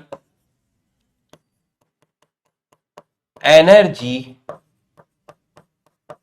to main reaction centre, जिसको आप क्लोरोफिल ए बोल रहे हैं, जिसको आप क्लोरोफिल ए बोल रहे हैं, जिसको आप क्लोरोफिल ए बोल रहे हैं। तो इसने भी लाइट एब्सॉर्ब करी, बट उसकी वेवलेंथ ज्यादा थी तो एनर्जी कम थी। क्लोरोफिल बी ने भी लाइट एब्सॉर्ब करी और एनर्जी किसको ट्रांसफर करी? क्लोरोफिल ए को। कैरोटीन ने भी लाइट एब्सॉर्ब करी, एनर्जी किसको ट्रांसफर करी? क्लोरोफिल ए को। ज़ैंथोफिल ने भी लाइट एब्सॉर्ब करी, एनर्जी किसको ट्रांसफर करी? क्लोरोफिल ए को। तो ये जो एसेसरी पिगमेंट्स हैं, जिनको मैं एंटीना मॉलिक्यूल बोल रहा हूं, जिनको मैं लाइट हार्वेस्टिंग पिगमेंट बोल रहा हूं, ये छोटी वेवलेंथ की लाइट को एब्सॉर्ब करते हैं, तो इनकी एनर्जी लेवल हाई होती है। तो अब बताओ, क्लोरोफिल ए का इलेक्ट्रॉन का एक्साइटेशन होगा? यस और नो, लिख के बताओ। अब बताओ, क्लोरोफिल ए का इलेक्ट्रॉन ग्राउंड स्टेट से एक्साइटेड स्टेट में जाएगा? बताओ बताओ, तभी आगे बढ़ूंगा। अब जाएगा। एसेसरी पिगमेंट सहायक है, ये एसेसरी है, मेन नहीं है। ठीक है, किसको जगाना है? किसको जगाना है? किसको जगाना है? Reaction centre. ये है रॉकी भाई, और ये है केजीएफ आर्मी, ये है बाहुबली का प्रभास, ये है कटप्पा और सारे के सारे। तो इसको जगाना है, इसके इलेक्ट्रॉन को ग्राउंड स्टेट से एक्साइटेड स्टेट में भेजना है, इसको जगाना है, इसको जगाना है। सर ये जागेगा तो क्या होगा? ये जागेगा तो क्या होगा, ये तो कल के लेक्चर में पता चलेगा। पहले ये समझ कि इसको जगाना कैसे है, इसको जगाना कैसे है। ये जागेगा तो क्या होगा, इसके इलेक्ट्रॉन ग्राउंड स्टेट से एक्साइटेड स्टेट में जाएंगे तो क्या होगा, ये तो कल पता चलेगा क्या होगा। अभी तो ये समझ कि इसके इलेक्ट्रॉन ग्राउंड स्टेट से एक्साइटेड स्टेट में कैसे जाएंगे, क्यों जा रहे हैं ये तो कल पता चलेगा, किसके पास जा रहे हैं ये तो कल पता चलेगा। अभी तो ये पता चला कि इसके इलेक्ट्रॉन कैसे ग्राउंड स्टेट से एक्साइटेड स्टेट में जाते हैं। तो एक्साइटेशन होगा किसका? इलेक्ट्रॉन का। कहां से? From chlorophyll A. और ये है first step of light reaction. Light reaction का फर्स्ट स्टेप। लाइट रिएक्शन का फर्स्ट स्टेप। तो क्लोरोफिल ए मतलब रिएक्शन सेंटर लॉन्गर वेवलेंथ की लाइट को एब्सॉर्ब करता है, जिसकी एनर्जी थोड़ी लो होती है। वो एनर्जी शायद इतनी सफिशिएंट नहीं है कि इलेक्ट्रॉन ग्राउंड स्टेट से एक्साइटेड स्टेट में भेजे, तो इसके सराउंडिंग में एसेसरी पिगमेंट्स प्रेजेंट होते हैं, लाइट हार्वेस्टिंग पिगमेंट प्रेजेंट होते हैं, जो छोटी वेवलेंथ की लाइट को एब्सॉर्ब करते हैं। उनकी एनर्जी ज्यादा होती है और वो सब लाइट को एब्सॉर्ब करने के बाद उस एनर्जी को ट्रांसफर करते हैं रिएक्शन सेंटर को। तो इसको इतनी एनर्जी सफिशिएंट मिल गई कि इसके इलेक्ट्रॉन ग्राउंड स्टेट से कहां पहुंचेंगे, इसके इलेक्ट्रॉन ग्राउंड स्टेट से आपके कहां पहुंचेंगे, एक्साइटेड स्टेट में पहुंचेंगे। अब इकट्ठा करते हैं, इकट्ठा, चलो इकट्ठा करते हैं। ध्यान से देखिएगा, इकट्ठा करते हैं,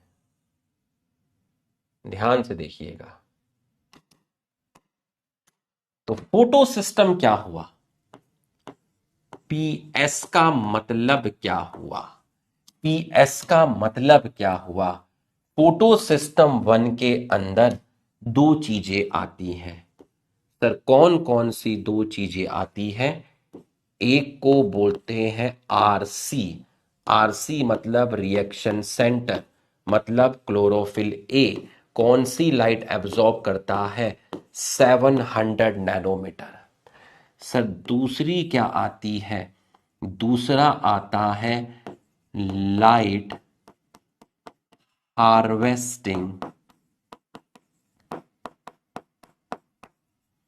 कॉम्प्लेक्स। ओके, इसका कोई शॉर्ट फॉर्म लिख सकते हैं, LHC1। Sir light harvesting complex क्या होता है? लाइट हार्वेस्टिंग कॉम्प्लेक्स में दो चीजें आती हैं, एक को बोलते हैं लाइट हार्वेस्टिंग पिगमेंट। सर इसका कोई short form, LHP1, light harvesting pigment. इसी को हमने बोल दिया एंटीना मॉलिक्यूल। और इसका कॉम्पोजिशन कौन होता है? इसके कॉम्पोजिशन होते हैं एसेसरी पिगमेंट। इसमें पाए जाते हैं एसेसरी पिगमेंट। और एसेसरी पिगमेंट क्या है? क्लोरोफिल बी, कैरोटिन,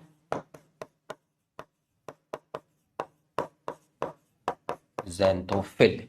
क्या फंक्शन है बता दिया। डायरेक्टली कौन इन्वॉल्व हुआ? ये। इनडायरेक्टली कौन इन्वॉल्व हुए?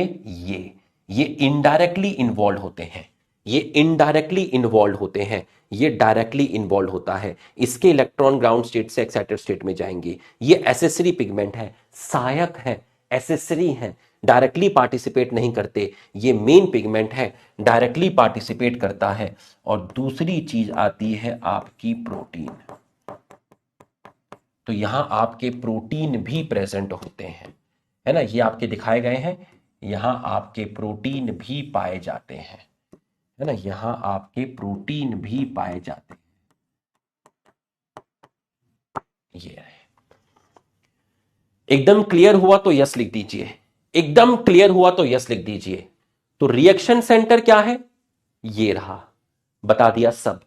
किस लाइट को एब्जॉर्ब करेगा बता दिया।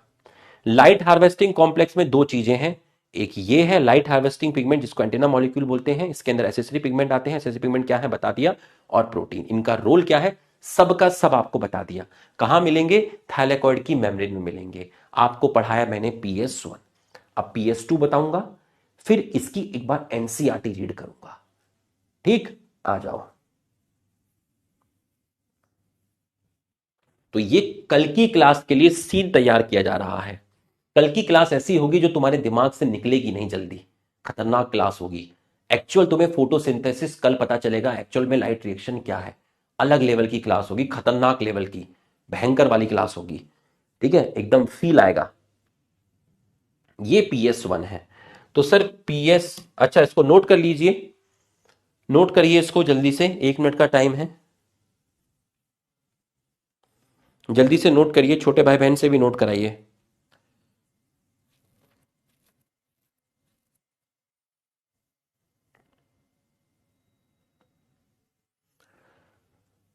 जल्दी से नोट कर लीजिए, कल तो बहुत खतरनाक होगी। आज बेसिक तैयार किया जा रहा है, ये छोटी छोटी चीजें ना एनसीईआरटी में, ये फिर क्या होता है ना, ये लाइन समझ नहीं आती है, फिर पढ़ा तो दिया लेकिन एनसीईआरटी समझ नहीं आ रही, तो फिर मतलब क्या है, आएगा तो नीट में एनसीईआरटी ना। तो जो पढ़ा रहे हैं उसको एनसीईआरटी से तुम्हें पता लगना चाहिए, तुम्हें समझ आए।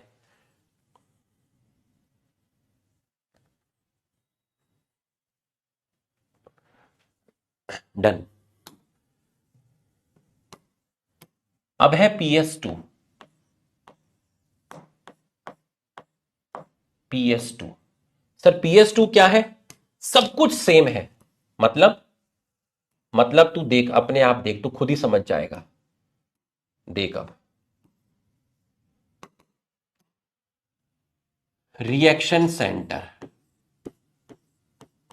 क्लोरोफिल ए, बस डिफरेंस क्या है, यहां जो ये लाइट एब्जॉर्ब करता है क्लोरोफिल ए, वो 700 नैनोमीटर नहीं है, वो 680 नैनोमीटर है, बस ये डिफरेंस है। बाकी LHC2 सब सेम है। यहां क्या आएगा, LHP2, यहां क्या आएगा, यहां आएंगे आपके प्रोटीन। ओके, अब जब तू क्लोरोप्लास्ट में देखेगा, जब तू क्लोरोप्लास्ट में देखेगा, thylakoid, thylakoid, thylakoid, thylakoid, thylakoid, thylakoid, और ये रीजन क्या था बता जरा, ये रीजन क्या था, इसको क्या बोला था सर ने, ये क्या था, ये इस रीजन को आपने बोला था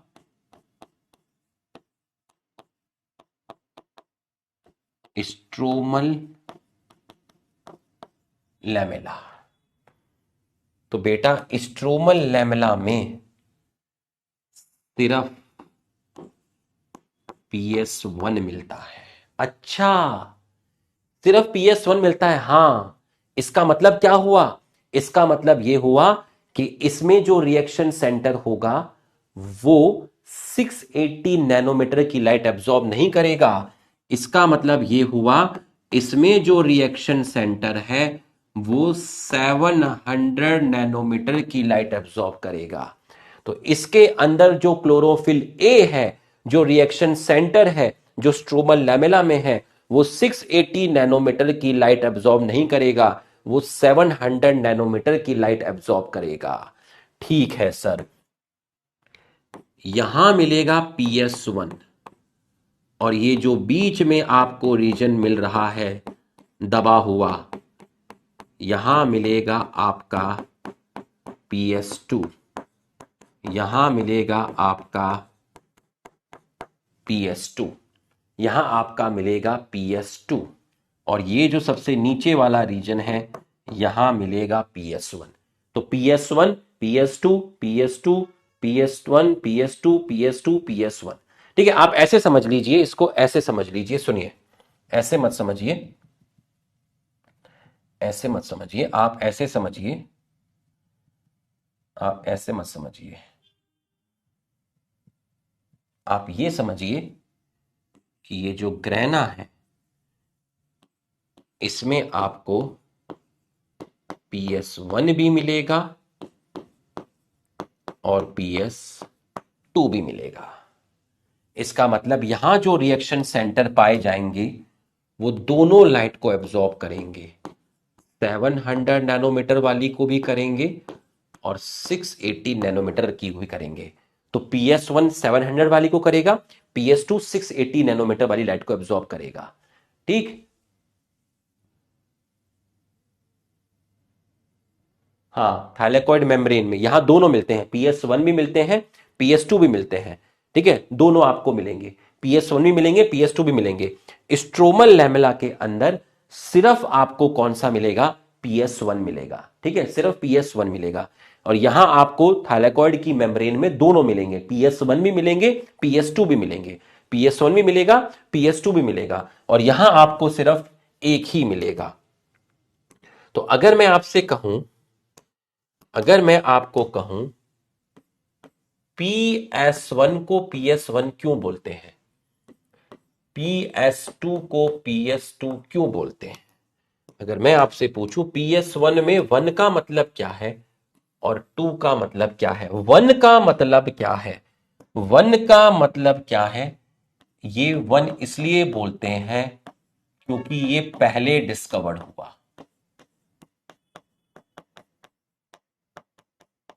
इसको 2 क्यों बोलते हैं? क्योंकि ये बाद में डिस्कवर्ड, लेटर।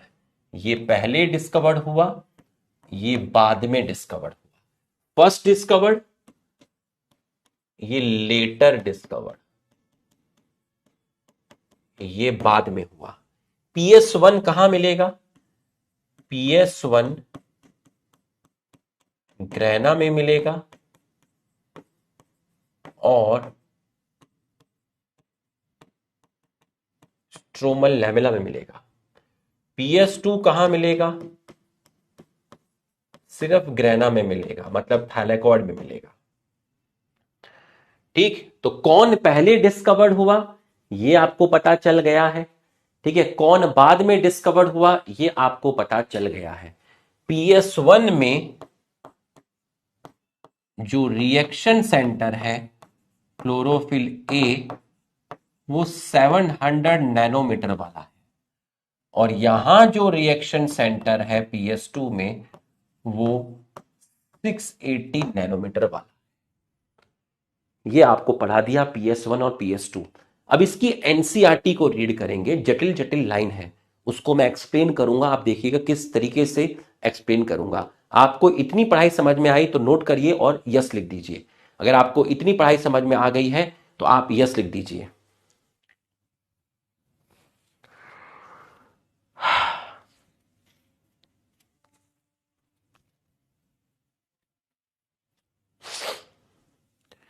अगर आपको इतनी पढ़ाई समझ में आ गई है तो आप यस लिख दीजिए।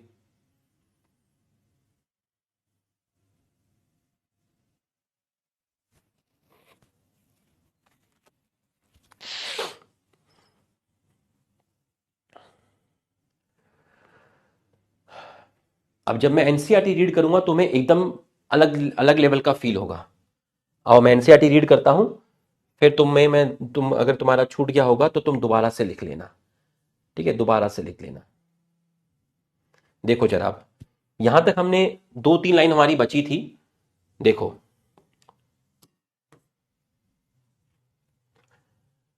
chlorophyll B, xanthophyll, carotenoid are called accessory pigment, also absorb light and transfer the energy to chlorophyll A।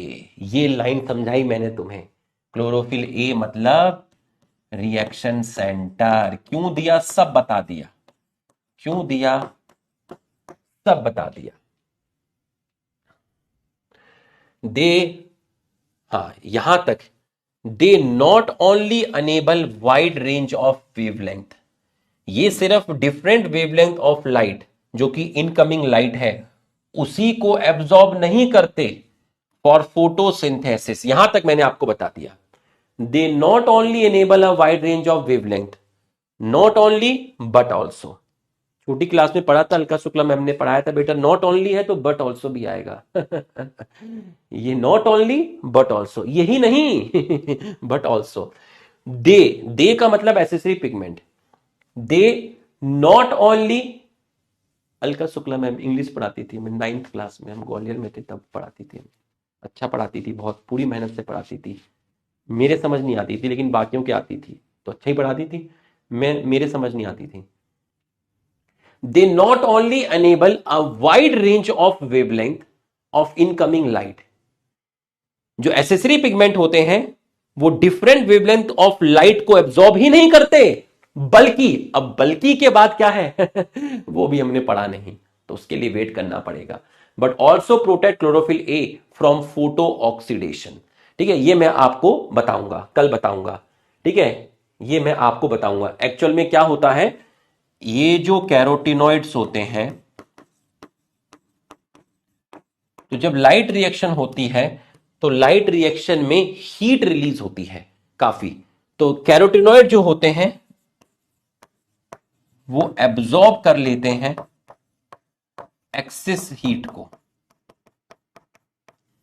Carotenoid जो होते हैं वो एब्जॉर्ब कर लेते हैं एक्सेस हीट को। इसका कॉन्सेप्ट अलग है।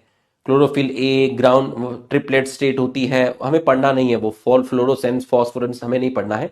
सिंपल भाषा बता रहा हूं, लाइट रिएक्शन के टाइम कुछ एक्सेस हीट रिलीज होती है, उस हीट को कैरोटिनॉइड एब्जॉर्ब कर लेते हैं। ठीक है, जिससे क्या होता है, हमारा क्लोरोफिल ए का डैमेज नहीं हो पाता। तो इसकी वजह से क्या प्रिवेंट हो जाता है, इसकी वजह से प्रिवेंट होता है डिस्ट्रक्शन ऑफ क्लोरोफिल ए, जिसको बोल रहे हैं फोटो ऑक्सीडेशन। लाइट की प्रेजेंस में क्लोरोफिल का डिस्ट्रक्शन होना, उसको फोटो ऑक्सीडेशन यहां पर बोला हुआ है। ठीक है, इसका जो डिटेल कॉन्सेप्ट है वो अपने यहां नहीं है, एमएससी के अंदर पढ़ाया जाता है। ये ट्रिपलेट स्टेट होती है क्लोरोफिल ए थ्री की, वो फ्री रेडिकल वाली स्टेट होती है ना, वो अलग तरीके का है, हमें वो पढ़ना नहीं है। मैंने आपको साधारण भाषा में बोला कि लाइट रिएक्शन के टाइम एक्सेसिव हीट रिलीज होती है। अगर वो हीट क्लोरोफिल ए के पास चली गई तो क्लोरोफिल ए डैमेज हो जाएगा। ठीक है, लेकिन वो हीट को कैरोटिनॉइड एब्जॉर्ब कर लेते हैं, तो ये क्लोरोफिल ए का डिस्ट्रक्शन होने नहीं देते, क्लोरोफिल ए का फोटो ऑक्सीडेशन होने नहीं देते। ये इसके अंदर लिखा हुआ है। अभी काम चलाओ, इसको याद कर लेना थोड़ी देर के लिए। यहां से देखिएगा, लाइट रिएक्शन और the photochemical face. Photochemical face, ठीक है, photochemical face include light absorption. ठीक, और मैंने आपको बताया था, मैंने आपको जब इक्वेशन बताई थी CO2 प्लस वाटर, और मैंने आपको यहां ग्लूकोज और ऑक्सीजन निकाला था। ठीक है, पानी भी फॉर्म्ड होता है। याद करो मैंने आपको क्या बताया था, वाटर से ऑक्सीजन प्रोड्यूस हुई, इसको मैंने बोला था लाइट रिएक्शन। इसका मतलब क्या हुआ, इसका मतलब यह हुआ कि लाइट रिएक्शन में वाटर की स्प्लिटिंग होती है। ये देखो, लाइट रिएक्शन के अंदर आपकी वाटर की स्प्लिटिंग होती है, और वाटर की स्प्लिटिंग की वजह से आपका क्या निकलता है, ऑक्सीजन रिलीज होता है।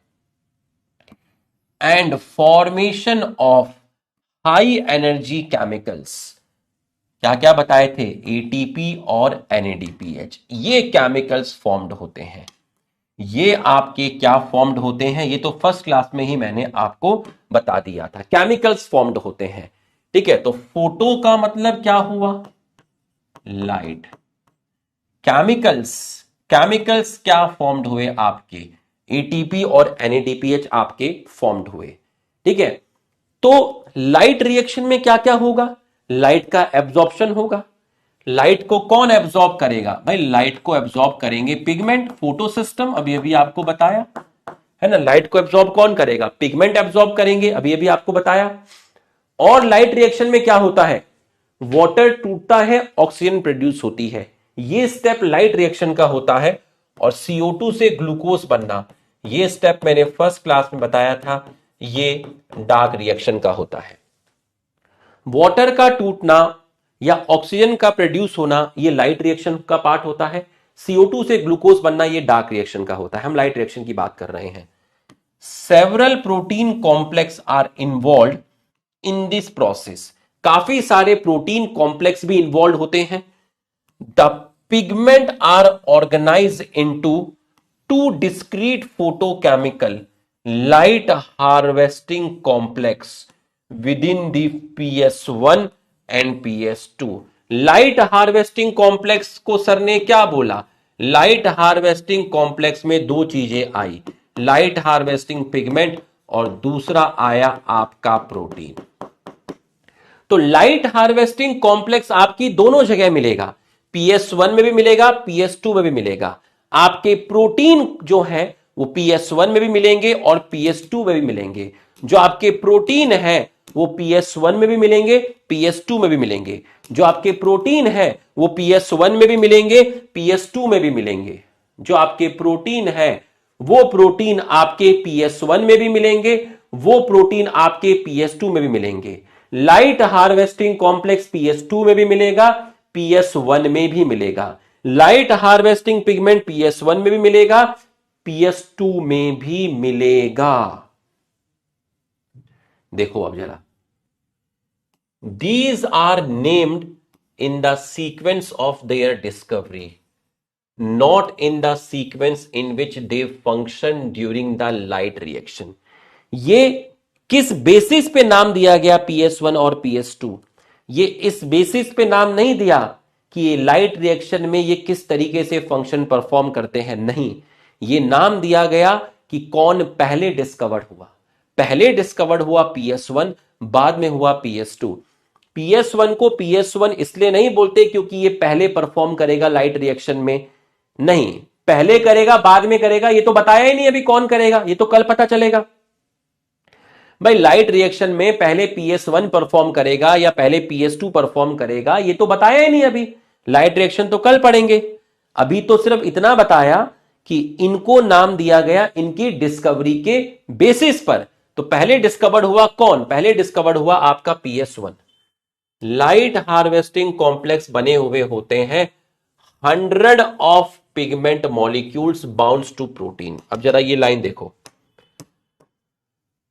पिगमेंट बाउंड्स टू प्रोटीन, इसका मतलब क्या है? इसका मतलब है LHP प्लस प्रोटीन, यही तो है इसका मतलब, इज इक्वल टू LHC। ये देख लीजिए LHC किसका बना हुआ है? LHC बना हुआ है 100 of pigment bounds to protein. LHC किसका बना हुआ है? LHC बना हुआ है LHP का और प्रोटीन का। कितने LHP हैं, कितने पिगमेंट्स हैं? 100 है यहां पर। Each photosystem has all the pigment, हर फोटो सिस्टम में सारे पिगमेंट हैं, किसको छोड़ के? Except one molecule of chlorophyll A. ये one molecule of chlorophyll A किसका पार्ट है? Reaction centre. तो रिएक्शन सेंटर में क्या है? क्लोरोफिल ए है। रिएक्शन सेंटर के क्लोरोफिल ए को छोड़ दो, बाकी सब के सब क्या कहलाते हैं? बाकी सब के सब एंटीना कहलाते हैं। अगर तुमको याद हो क्लोरोफिल ए को छोड़ दो, क्लोरोफिल ए को छोड़ दो, बाकी सारे के सारे क्या कहलाते हैं? बाकी सारे के सारे एंटीना मॉलिक्यूल कहलाते हैं। तो लाइट हार्वेस्टिंग पिगमेंट में सब है, बस क्लोरोफिल ए नहीं है। क्लोरोफिल ए को छोड़ दो, बाकी सारे के सारे क्या है? एंटीना है। क्लोरोफिल ए को छोड़ दो, बाकी सारे के सारे क्या है? एंटीना है। क्लोरोफिल ए को छोड़ दो, बाकी सारे के सारे क्या है? एंटीना है। हर फोटो सिस्टम में जितने भी पिगमेंट्स होते हैं वो एंटीना मॉलिक्यूल कहलाते हैं। उन्हीं को लाइट हार्वेस्टिंग पिगमेंट बोलते हैं, जिनका कॉम्पोजिशन, उन्हीं को आप, जिनका कॉम्पोजिशन कौन होता है? जिनका कॉम्पोजिशन एसेसरी पिगमेंट होते हैं। तो हर फोटो सिस्टम में जितने भी पिगमेंट्स होते हैं क्लोरोफिल ए को छोड़ के, वो सब एंटीना मॉलिक्यूल कहलाते हैं, वो सब लाइट हार्वेस्टिंग पिगमेंट कहलाते हैं, वो सब एसेसरी पिगमेंट कहलाते हैं, जिसमें क्लोरोफिल बी मिलता है, कैरोटीन मिलता है, ज़ैंथोफिल मिलता है।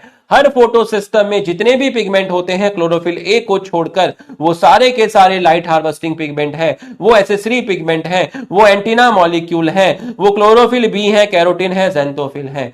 हर फोटो सिस्टम के अंदर क्लोरोफिल ए को छोड़ के जितने भी पिगमेंट हैं वो सब एंटीना है, वो सब लाइट हार्वेस्टिंग पिगमेंट है, वो सब एसेसरी पिगमेंट है। क्लोरोफिल ए क्यों नहीं है? अरे वो तो रिएक्शन सेंटर है। समझ में आया तो यस लिख।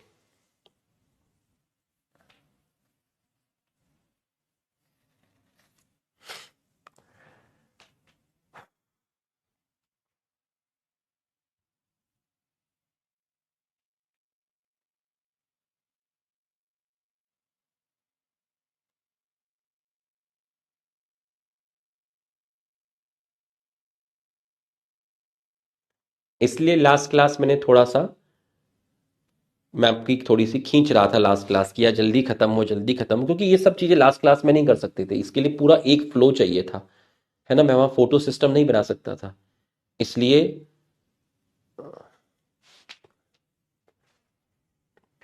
तो भैया हर फोटो सिस्टम में सारे पिगमेंट किसको छोड़ के? क्लोरोफिल ए को छोड़ के। वो किसका पार्ट है? रिएक्शन सेंटर का है। बाकी सब किसका पार्ट है? बाकी सब लाइट हार्वेस्टिंग सिस्टम है, जिसको आप एंटीना बोलते हैं, लाइट हार्वेस्टिंग पिगमेंट बोलते हैं।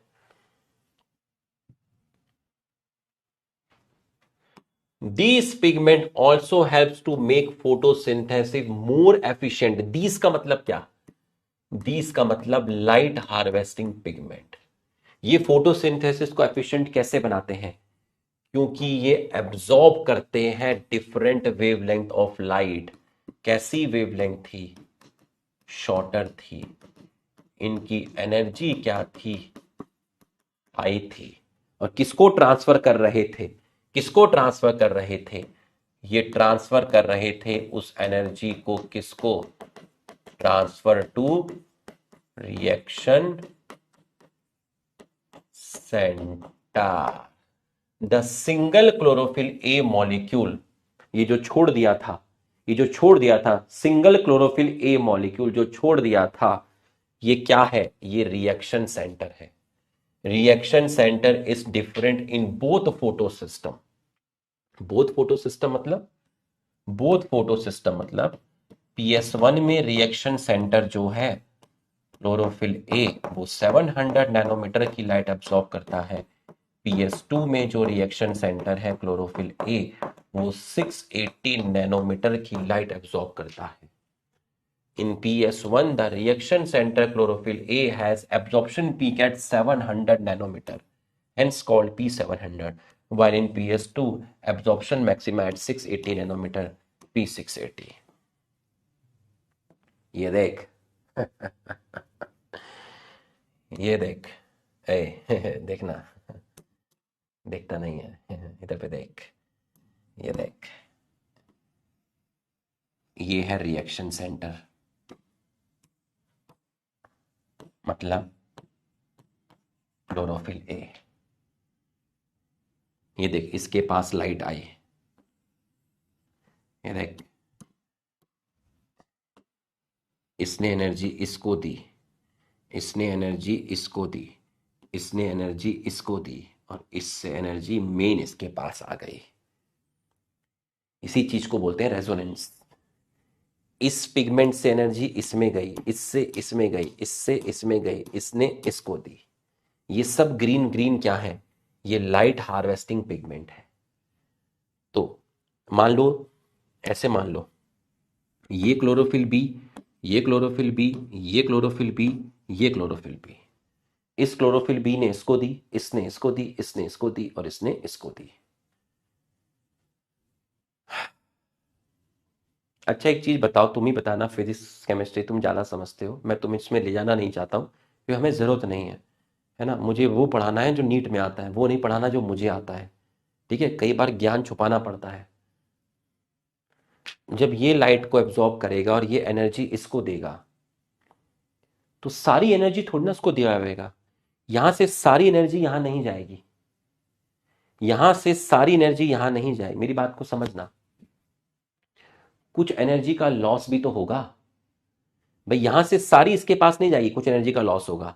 यहां से सारी इसके पास नहीं जाएगी, एनर्जी का लॉस होगा। यहां से सारी इसके पास नहीं जाएगी, कुछ एनर्जी का क्या होगा? लॉस होगा। Am I right? Yes, am I right? Am I right? Yes you are right. Yes you are right. तो जाने को चाहे तो और डेप्थ में भी जा सकते हैं। तो जब यहां से जब लाइट आगे जाएगी, तो जब उसकी एनर्जी कम होगी तो उसकी वेवलेंथ थोड़ी बढ़ जाएगी। तो सोचने को तो बहुत अलग तरीके से भी सोचा जा सकता है, बट बताना नहीं होता, जरूरत नहीं होती है इसकी। ठीक है, कि जब इसकी एनर्जी का लॉस होगा तो उसकी लाइट की वेवलेंथ भी तो बढ़ जाएगी। तो ये सब में अपने को जाना नहीं है।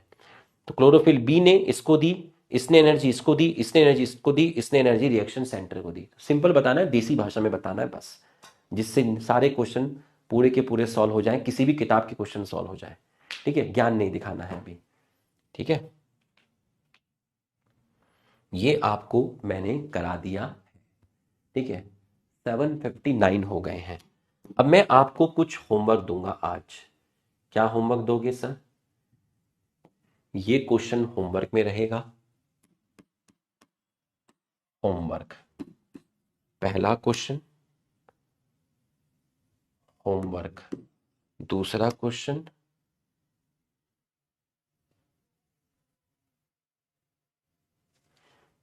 होमवर्क, तीसरा क्वेश्चन होमवर्क, चौथा क्वेश्चन होमवर्क, पांचवा क्वेश्चन होमवर्क, छठवां क्वेश्चन। बस,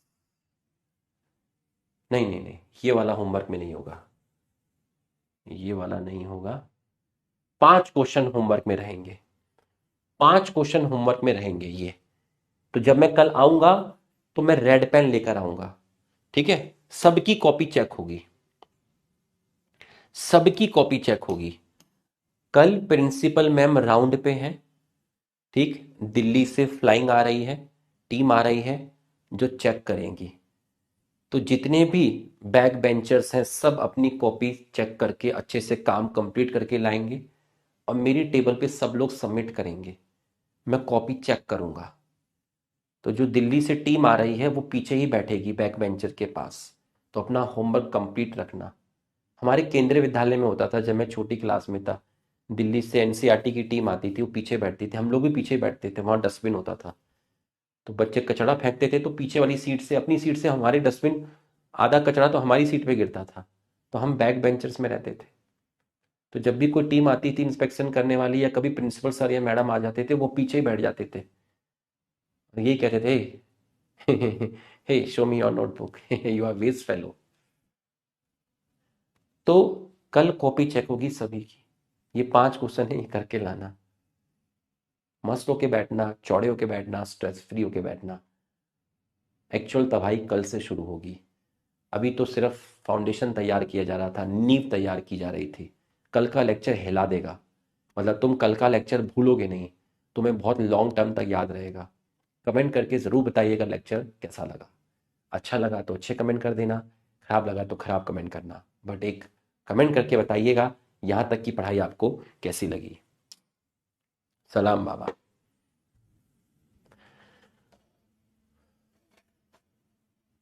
चुपके से लग जा गले।